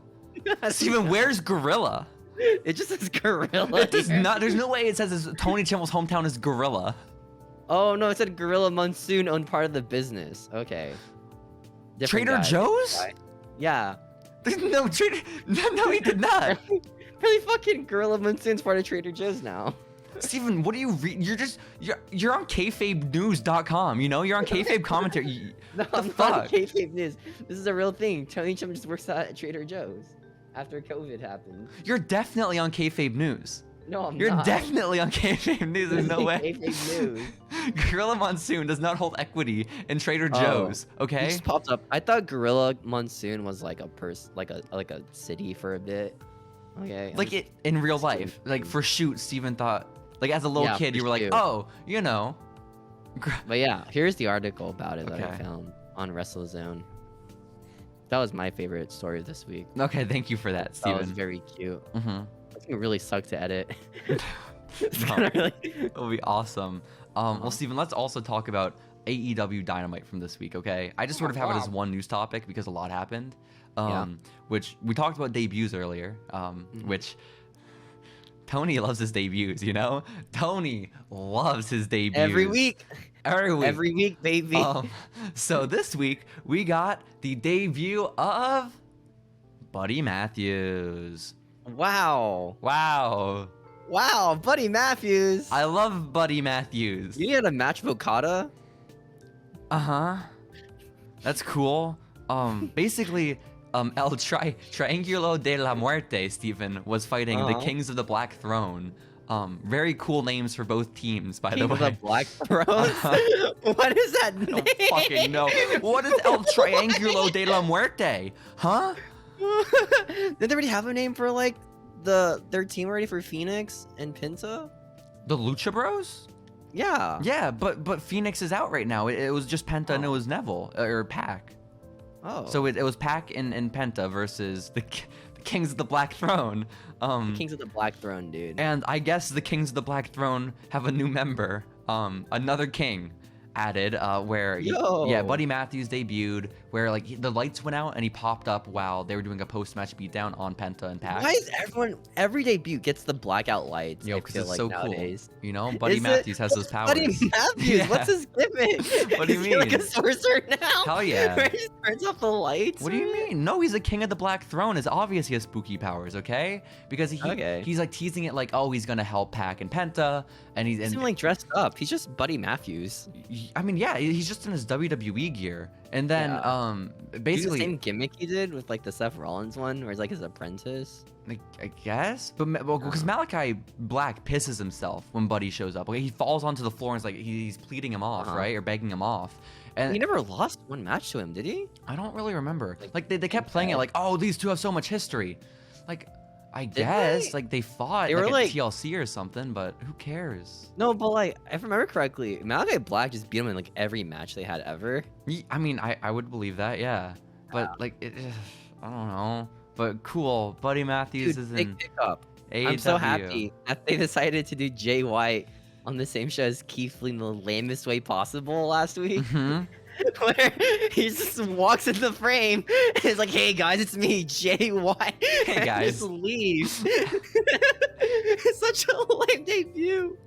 Which is so messed up because like Tony Khan on Twitter basically admitted like, hey guys, I fucked up. When I said like the forbidden door was gonna be broken down, like I forgot what I even meant by that. So like last minute I got Jay White. I hired Jay White. Which is just because like I lied to you guys. I had to hire him. Like I hired him out of necessity. Dumb tweet. Like, why are you saying that for one? And then also, like, who cares if you violated the own rules of your little forbidden door? You're like, no one's upset, man. It's fine. Poor Jay White. I just think AEW just are gonna have too many people in their roster. It's gonna really suck when layoffs happens. Maybe. I mean, I don't think they're gonna do like layoffs. It's gonna be a thing where like my understanding, at least contract endings. Because I mean, I'm no expert, Steven. I'm just a little Mark who listens to his podcast, okay? Right. And my podcasts tell me that AEW signs people to shorter deals generally. So I think it's more just like people are letting them go and letting contracts run out instead of, you know, what's it called? Like breaking contracts midway through. So they gotta like sign Buddy Murphy for a bit, right? I mean, not Buddy Murphy, Buddy Matthews. I mean, yeah, well, Right, 'cause fucking he's wasn't Tony like with Nese's Malachi. Tony Nese's contract was 2 weeks long, you know? They brought him in to lose to Sammy, and they're like, "Fuck off, Hottest dude." free agent ever. The hottest free Tony agent. Nese. It's so sad. It's so sad.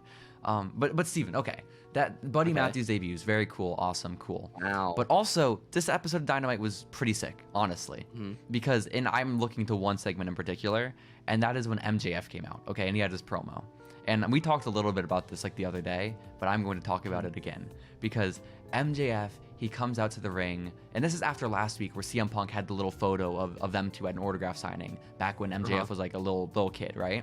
How old was he when he met CM Punk? I think he was like maybe like a preteen or something like that. Like maybe not even like maybe like 10 or something. But basically Punk like pulls out the photo and was like, MJF, this was like the biggest day of your life. And for me, it was just a Friday, right? Which is like, damn, okay. Dang, that's such a good line. And then basically MJF was there at ringside when Punk said that, and he didn't say anything. MJF just like sort of turned around like sad and left. I was like, oh my God, poor MJF. Aww. And so this week MJF comes out and he's just by himself in the ring. And he's like, Punk, last week you had a photo. You had a photo of me at a meet and greet with you back when I was 10 years old. And you said for you, that was just any other Friday. And for me, it was the biggest day of my life. And you were right. It was the biggest day of my life, okay? Because when I was a little kid, when I was in high school, I didn't fit in. I didn't have many friends. My life isn't as easy as everyone thinks it was for me. I have so many learning disabilities. I have ADHD. Making friends was hard for me. I couldn't focus in school. Who is the heel here? I know, right? Wait, is Punk supposed to be like the good guy in this situation? Well, like, He's just an asshole. Well, I am so confused. Like, because normally MJF does this kind of stuff where he like starts being vulnerable. And like he tricks the crowd and is like, actually, fuck you guys. That's a lie. I'm cool. You suck. And so I think my favorite MJF line's like, video games, video games, video games, you fucking virgin.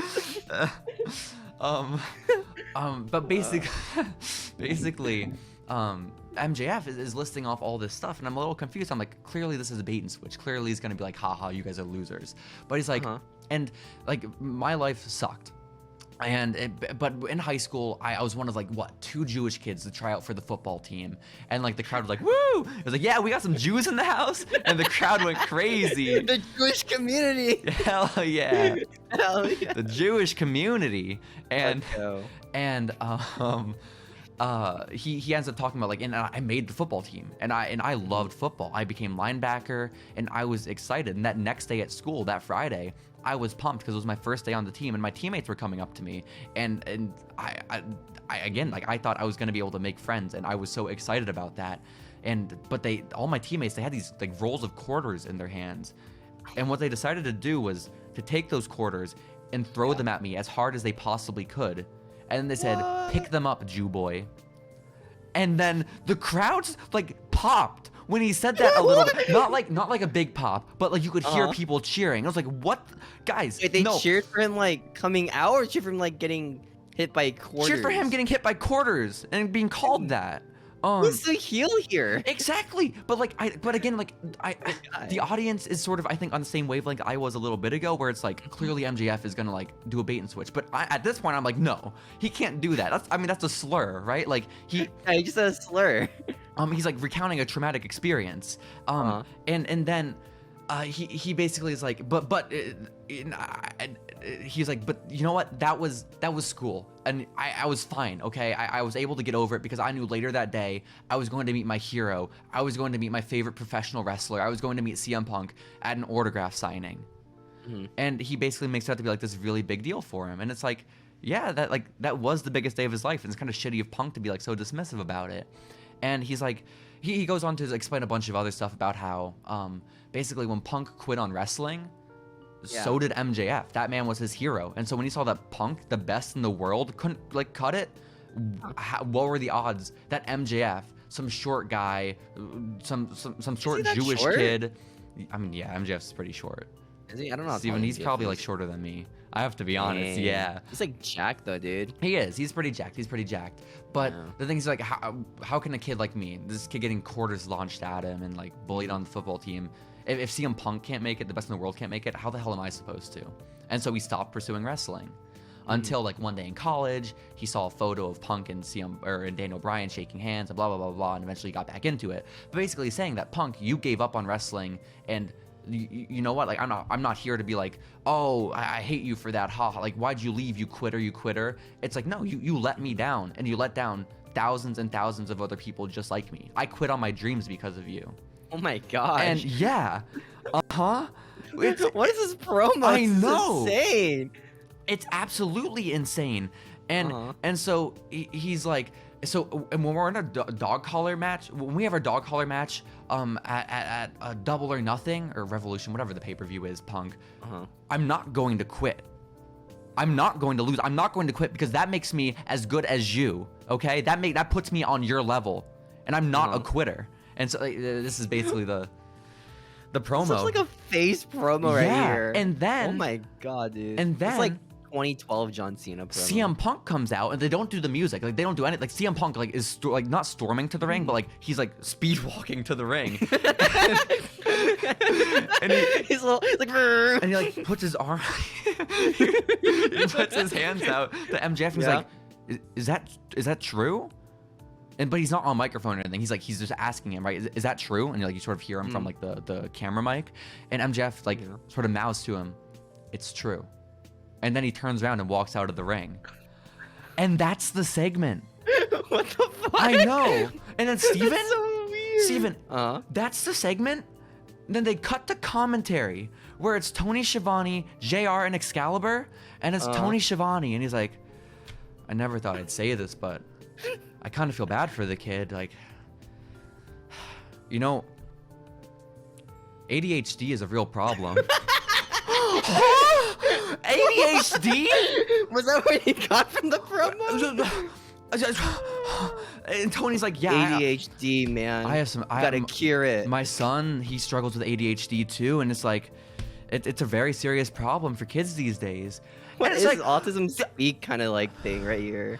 MJF just went on a promo about how he was bullied for being Jewish, the most anti-Semitic stuff. He was assaulted for being Jewish in high school, quit on his dreams, all this kind of stuff. ADHD is very serious.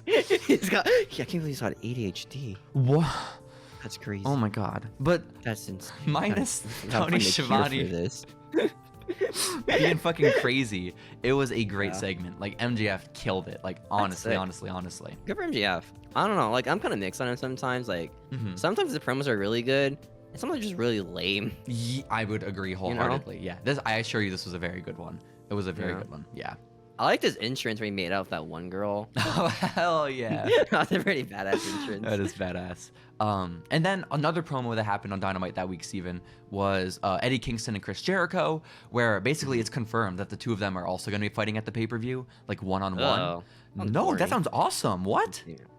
Match-wise? I don't know. I just can't watch Chris Jericho matches anymore, dude. Chris Jericho's getting back in shape. You see his abs? Is he? Yeah. Some dude on Twitter accused him of getting ab implants.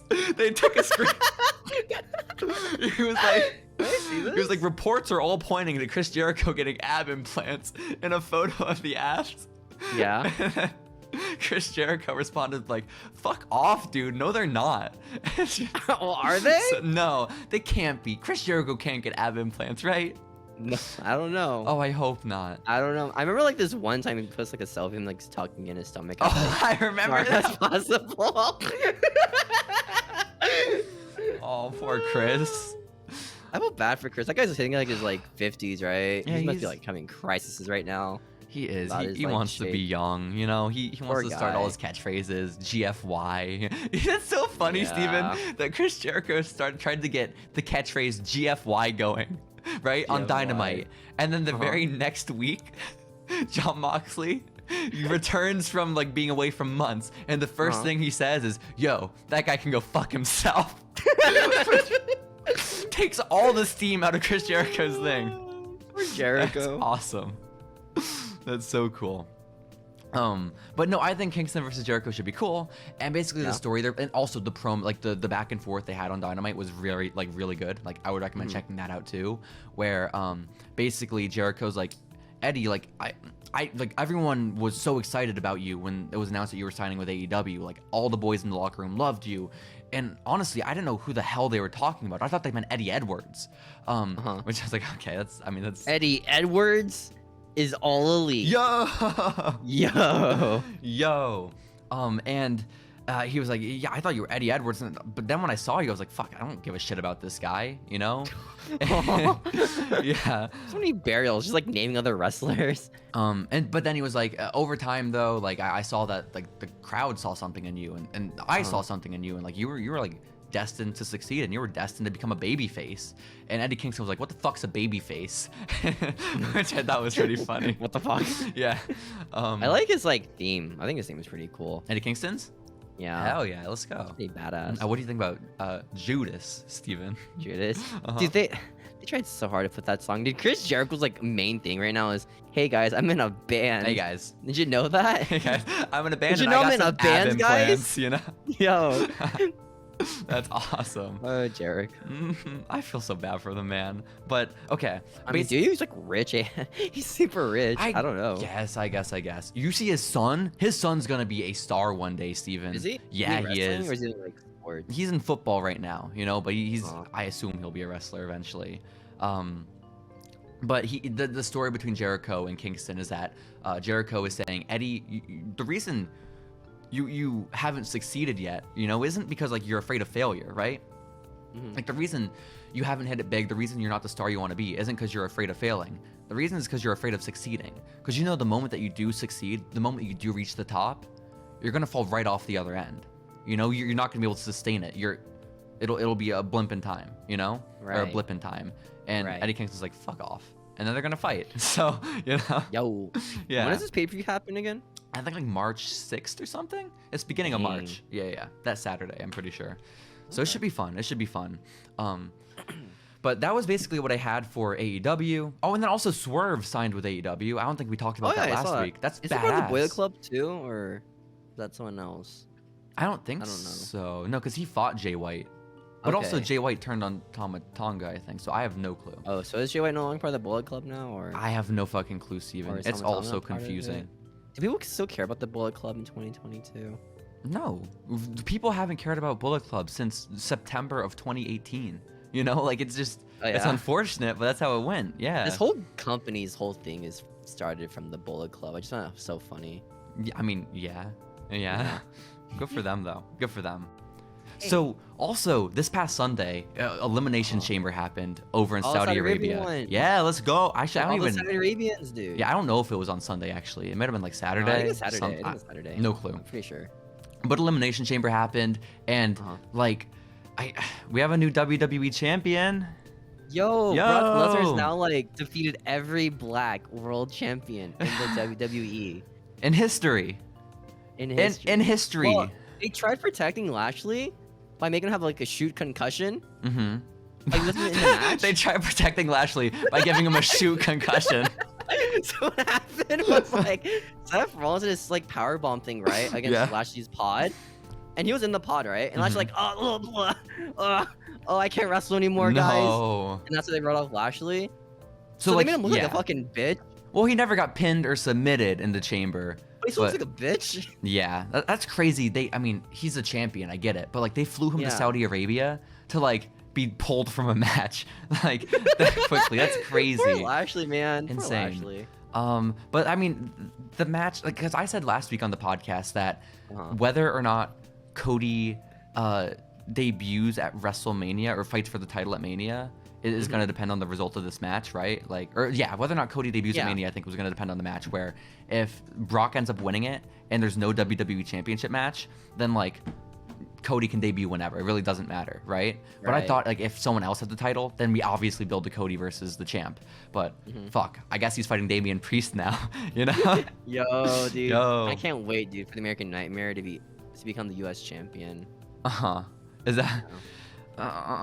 Steven, I don't want Cody's first match to be against Punishment Martinez. No? That can't happen. No. The guy's so tall though. But he sucks. He does the bow thing with his hands, where he makes the. Oh no, that is pretty cool. That's so cool. That's badass, actually. No, you're right. That's a good match, actually. Yeah. But then also at Elimination Chamber, what else happened? Madcap Moss. Oh died. Shit! Yeah, Madcap Moss. This absolute trooper, by the way, just fucking landed on his head. I think like it was like what's it called? They just lift him up. Well, it was an Alabama Slam. But was it? Like, you know how on the Styles Clash when AJ does that, you're not supposed to tuck your head. You're supposed to like just stay straight. Yeah, it's the same deal. Where Alabama Slam, you want to stay straight so your face falls flat. And Madcap tucked, it looked like. And I mean, who am I to say that? I don't know. Like if it's Madcap's fault or Drew's, but like clearly something went wrong. Man landed on his dome. I hope he's fine, right? Because like that could like fucking mess you up for life, right? Dude, yes. Dude, paralyze you forever. Did you see like the slow-mo vid? Like how would they slow-mo that? It was If he so dies, gross. Did he have him in slow-mo? That's disgusting. Yeah. Dude. I mean, he's like jacked. I'm sure his neck's fine, right? He does his neck exercises, right? He probably does, Steven. He and Happy Corbin just hang out doing their neck Dude, exercises. Madcap Moss is just like so fucking like ripped. Yeah. The guy is jacked. He's like a Greek god, dude. Dude, it makes me so happy. His name is Madcap motherfucking Moss. Did he Who? eliminate AJ Styles from the From the Rumble, yeah. That's awesome. Good But for Madcap. yeah, good for him. He's alive, which is great news after being dropped Has on his he neck. appeared since? Oh shit, he might be dead. You're right, Steven. No. No. Oh, breaking news on Following Lucha. That's no. devastating. Well, It really sucks when he does die. yeah, It's from lingering bad. injuries. No, Yeah. this stinks. But also at Chamber, Roman beat Goldberg, which is good because last week I Squashed said him. there was a 50-50 It's chance. Goldberg. Yes, which I'm so That's happy. sick. But yeah, that's about it. Ronda Rousey had her bare feet showing. That was gross. really? Yeah, she came out in like her judoka, bare feet, like all over the place. I hated it. Is it like Matt Riddle where it's bare feet, but it looks cool with him? Matt Riddle is cool because he flips off his flip flops. Yeah. Where Rousey was just like gross. I don't want to see her feet. You know? No feet. No feet in my wrestling, No please. feet in my wrestling. Unless guys. you're Kevin Von Erich or Matt Riddle, I don't want to see your feet. Or You know? Rusev. Or Rusev? Oh shit. Well, I think like he landed once on his feet, like really bad. Like, alright, shit, I gotta put boots on now. I remember that story being told, I think, on Total Divas, Steven. That's crazy.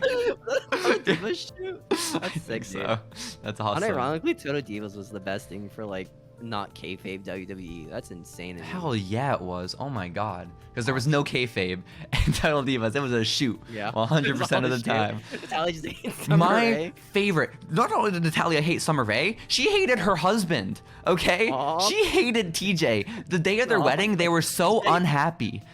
Yeah. Oh my god. Yes. Well, the guy was like, what was he doing? He was just kind of just a cat nerd guy, right? But so is Natalia. You know, you can't have that high of standards when you're both cat Yeah. nerds. This is sad. But Steven, that was the Elimination Chamber. Yo, it was like I didn't watch it. No, I didn't either. I have to be honest. Yeah. So Steven, let's move on from AEW and let's talk about my favorite news story from the week, if you don't mind. The Okay. Fed. No, News. no, it's not. No. It's podcast news. Yo. This news what comes from happened? the Kurt Angle show. Yo, Steven- I watched that the other day. We talked about that show. Well, I talked about it. You did? Did you? So do Yeah. you know what I'm about to say? No. Okay. So Kurt Angle was talking about how he had a feud with The Undertaker in like end of 05, early 06. And he was saying that one moment sticks out to him especially when The Undertaker made his return at the Royal Rumble in 06, okay? And he says well, Steven, Kurt Angle cummed his pants watching The Undertaker come out to the ring. Did he act? Is that true? He just Kurt came? Angle came himself. Yo. He said, and I quote, I remember The Undertaker coming out at the end of the Royal Rumble pay-per-view, and his entrance music was orgasmic. I literally thought I was about to have an orgasm. What? Was it the Why- vibrations of the song? Like making him come? I don't, Was he turned on by like the gong? maybe it was just turned on by the dead man, you know? You This just is like after American Badass, right? he's just turned on by bikers. That's pretty cool. He watches Sons of Anarchy once, and just the whole room is white. Just cum stained singlet. That's Oh. awesome. It was just, I just thought, why do you share that? You know, we don't have to talk about these things. It doesn't have to be public. I mean, this is back when like he was like super hardcore into like painkillers. Maybe He that couldn't just control what was affected going his on down there. hormones, you know? Yeah. Yeah, no, that makes sense. Good for Kurt, dude. Yeah, there's just so many horny people in wrestling locker rooms, Steven, okay? We got the Well, they're all like commentators. meet up jacked people, you know, like really fit Oh, guys. you're right. But like, I mean, like last week we were talking about like Ryback chasing after Brock Lesnar with a Cialis, and now Yeah? this week it's Kurt That's Angle just just the thing that like really active people do is just like, hey guys, my penis. It's pretty awesome. pretty awesome. So it wasn't like Randy Orton doing a thing where like he'd like make people shake his penis for a bit. No, I think he went up to like the new guy and like went to shake his hand, but he was like naked, you know. I think that's what it was. It's pretty alpha. Yeah. But point is now we just have Kurt Angle coming everywhere, which is pretty cool. That's awesome. Yeah, I think so. So everyone go listen to the Kurt Angle show. For more news. Do you think they're gonna support us if we advertise their podcast? I hope so. Maybe this can be a big crossover, Steven. Yeah. I want to interview Kurt Angle. Specifically about his coming himself. experiences. Fuck the wrestling shit, dude. I want to talk about cum. Please. But okay, then also, Steven, other news in the week. This happened a little bit later. It'll be pretty old, honestly, by the time the podcast goes out. But on Raw last week, we saw The Miz announce who his mystery tag team partner for WrestleMania is going to be when he fights the Mysterios. I can't believe it, dude. It's Cody. It's Cody. Guys, it's Cody. Dude. No, they really teased it was Cody, though, you know? They're like... They teased him twice. Yeah, they teased it. Crazy. Well, yeah, because they teased it with the Edge stuff later, too, right? Yeah. But basically, like, The Miz is like, I'm bringing in someone from an outsider, you know, with a fighting family, and blah, blah, blah, blah, blah. Paige? Oh my God! Paige fighting for my family? Paige's brother debuting in Hollywood Paige? Oh my God. But, Steven... Rey Mysterio was like, well, guess what? You can tell this outsider to go back to where he came from. But also, Steven, you know what I realized from this whole segment? What?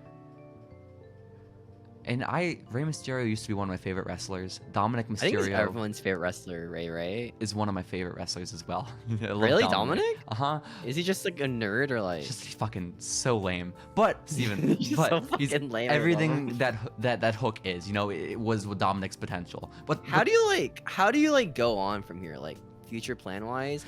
What do you do with Dominic like 5 years from now? Well, I'd be like, you know, if he's a good wrestler, he has all the traits of a superstar, he has the blood. Steven, neither of the Mysterios can cut a promo to save their life. Okay? I mean, they were masked guys, right? Mysterio's always had a mouth hole, you know? He's always his full functioning mouth. I think Dominic peaked in promo wise when he said, "Is it true? Is it true that? Is it true that? Is it true that?" You're not wrong. But it was so stilted and weird and just horrible. Them on the microphone. And then The Miz announces, my partner, Logan Paul.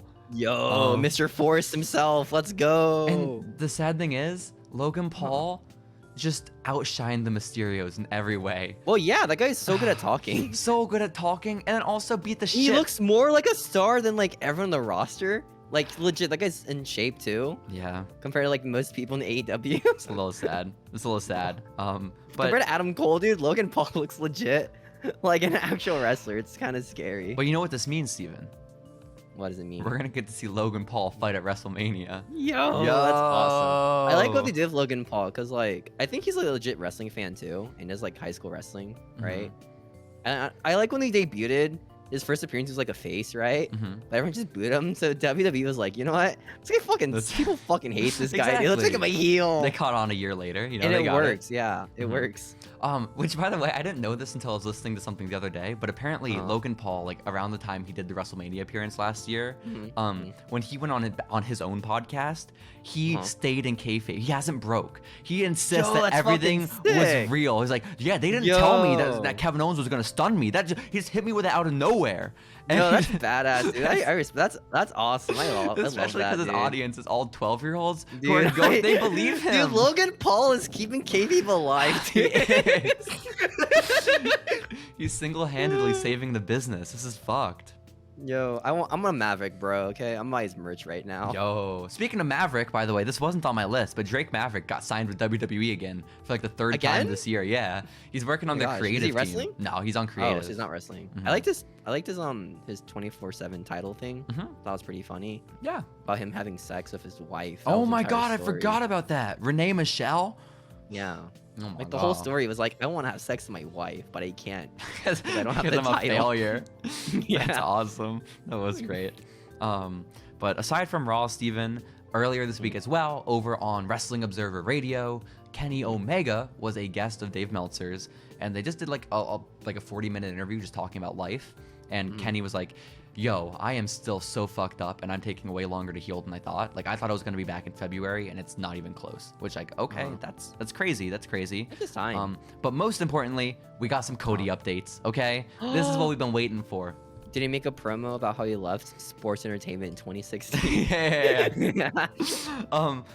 What Kenny said, and I thought it was so fucked up. Like, Kenny, I don't think Kenny likes Cody, okay? And I'm saying that from a place of zero validity or From another substance. bus or something? But like, what's it called? He just kept.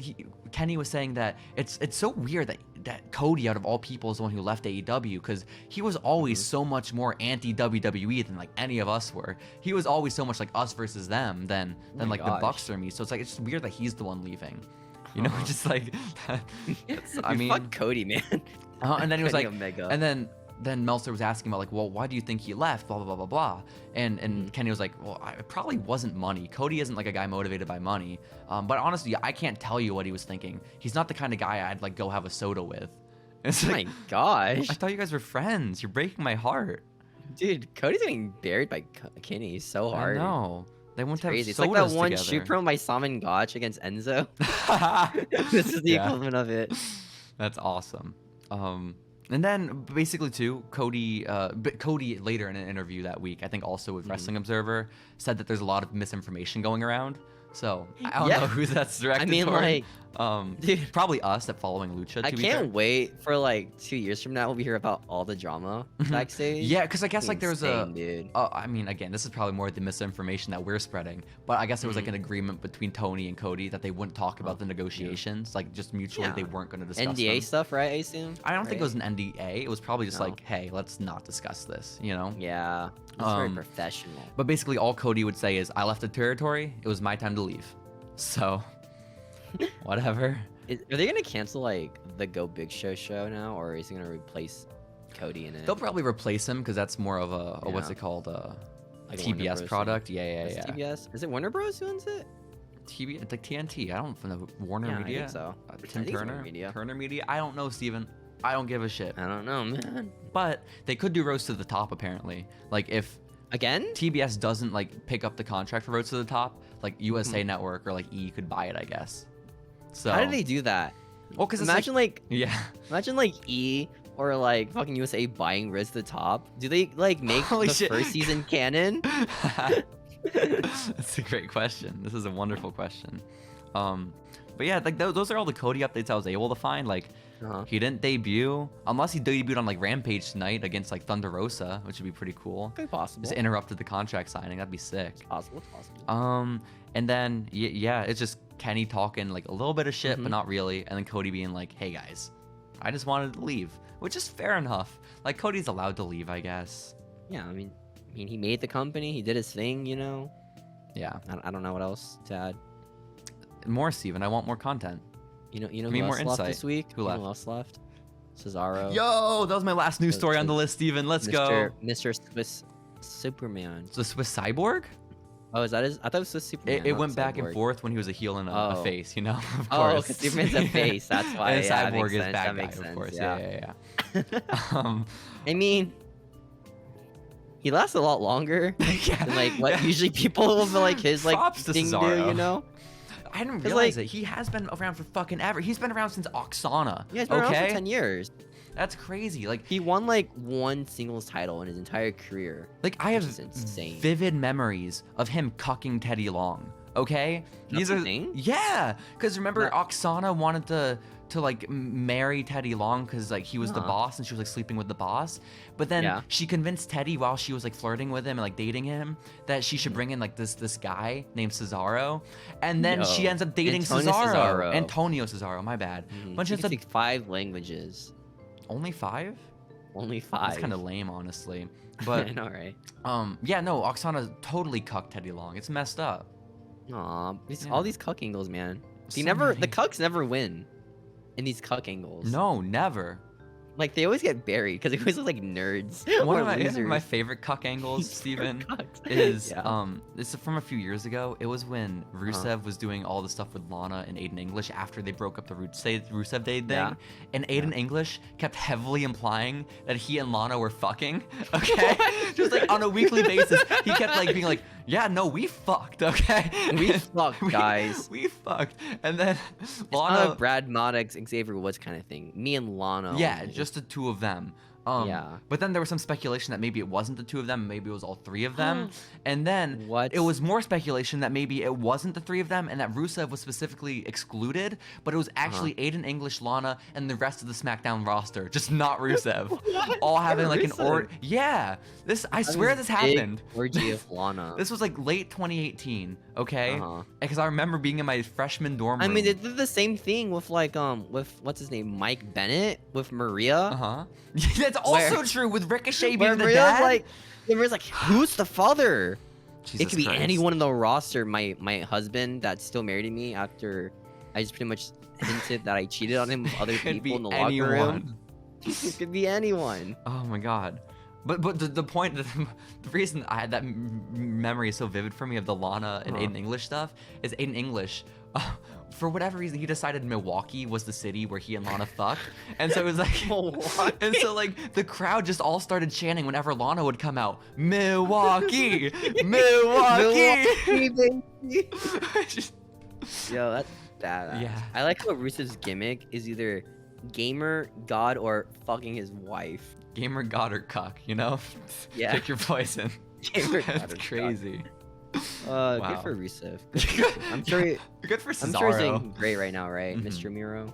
I mean, yeah, he's doing fine. Is he injured or is he just like he's doing something? I don't know. Maybe there's like too many people on the roster. They don't know what to do with him. Yeah. Plus, like they're wrestlers. Give them breaks. You know, if they're off for TV for a few months, that's okay. You're allowed to be. Good. Rest your Finn body. Balor, he came back this week. Oh yeah, he like teamed up with Ciampa, right? Yeah, and then he challenged Damian Priest next week Yo. in a U.S. title match, which he's probably gonna lose. Dude. And that's how Cody's gonna debut, by the way. Damian Priest's like, I want someone right from this roster to come here. And then you hear Kurt Wrestling. Angle's music hit. Oh. Kurt Angle. Kurt Angle comes out. I'm not the one here to challenge you, Damian. It's this guy over here, the American Nightmare. Oh. And then Damian Priest loses to Cody. Oh. That's sad. Poor Damien. Dude, it's gonna suck for that guy who has to drop to Cody in his first night. I mean, not really. Like, it doesn't have to be a bad spot to be in. Like, if you're losing No. to Cody, theoretically, Cody becomes a star, right? You think Cody's gonna become a star? I mean, next not if season? fucking Kurt Angle with his cum-stained singlet comes out and introduces him, you know? Probably not. That'd be so but- badass, dude. That would be badass, actually. But, okay. Steven, this was most of the wrestling news from this week. Not much on the I Cody liked front. how we talked about Cesaro for 2 seconds. Well, like, what do you want to say about Cesaro, dude. He's Cesaro, Like, man. because honestly, He's- I was 10 years old when he debuted. I've Yeah. only known WWE Cesaro. I've only known. He's really good at wrestling, but his charisma is like in the negatives I on a mean, stat sheet. And I don't also, know. one thing that annoys me, and it's not something to be annoyed about, but for a while on Talking Smack, they had Paul Heyman as like the host. Like, it was the bad Talking Smack, not the original with like Miz Oh, and like and the second Daniel. version for like Yeah. SmackDown Tuesday, Like right? the one that did like last year, okay? And basically, yeah. they had Cesaro on at one time, and Cesaro cut an average at best promo, and Twitter blew up. They were like, "Oh my God, Yo, Cesaro Cesaro had the promo of a can lifetime." talk. Shit, why didn't they give him a microphone sooner? Oh my gosh. And motherfucker's like, "Yes, I'm going to beat Roman Reigns." It's like, I'm going to beat the Roman Reigns. Dude, Roman, just kind of like outshined him the entirety of that like yeah. rivalry, by the way. I mean, it's Roman though. You know, that's not Cesaro's fault. I mean, Yeah. but like again, like I want to like. Going to beat the Roman Reigns. Dude, this guy's fucking awesome, dude. Give him a fucking mic every week, put bro. the title on him Yo! Give him the title. Oh my God. I feel bad. We can't post this on TikTok because we're gonna get so much hate. Okay, we're allowed to. Cesaro stand? Yeah, we're allowed to hate on Nia Jax. People hate Nia Jax. People love Cesaro. Yeah, fucking shit, dude. We gotta edit this all out. We gotta edit out Cesaro's name. Make it fucking. What's his indie name? Antonio, right? Antonio Pavolani? Was that his name? Savo. Oh shit, I forgot. Castagnoli or whatever, right? Yeah. Yeah. Just do that. Just like replace the words of that. Okay, we'll do, Every Steven. time it's just Cesaro. Yeah. Cool. Well, All right. Steven, is there anything else that you would like to talk about before we wrap up episode 3 of Following Lucha? I don't know if there's any news stories we missed. If you happen to know any news stories from November 12th of 2014. From 2014. yeah. If you have any on the top of your head. Otherwise, yeah, it was an okay episode of Lucha. Hopefully we get more Chavo lore in the next episode. Again, Steven, if Chavo just dips and we never get another Chavo storyline again, I'm gonna cry myself to sleep. Okay? What? I'm gonna be pissed. I love that Chavo just dips, dude. That's the story. No, that would suck. But okay, we have that to look forward to. We have Chavo updates, Puma updates, Kodi updates too. Kodi updates most importantly. So tune in next week. Otherwise, goodbye everybody. Goodbye everyone.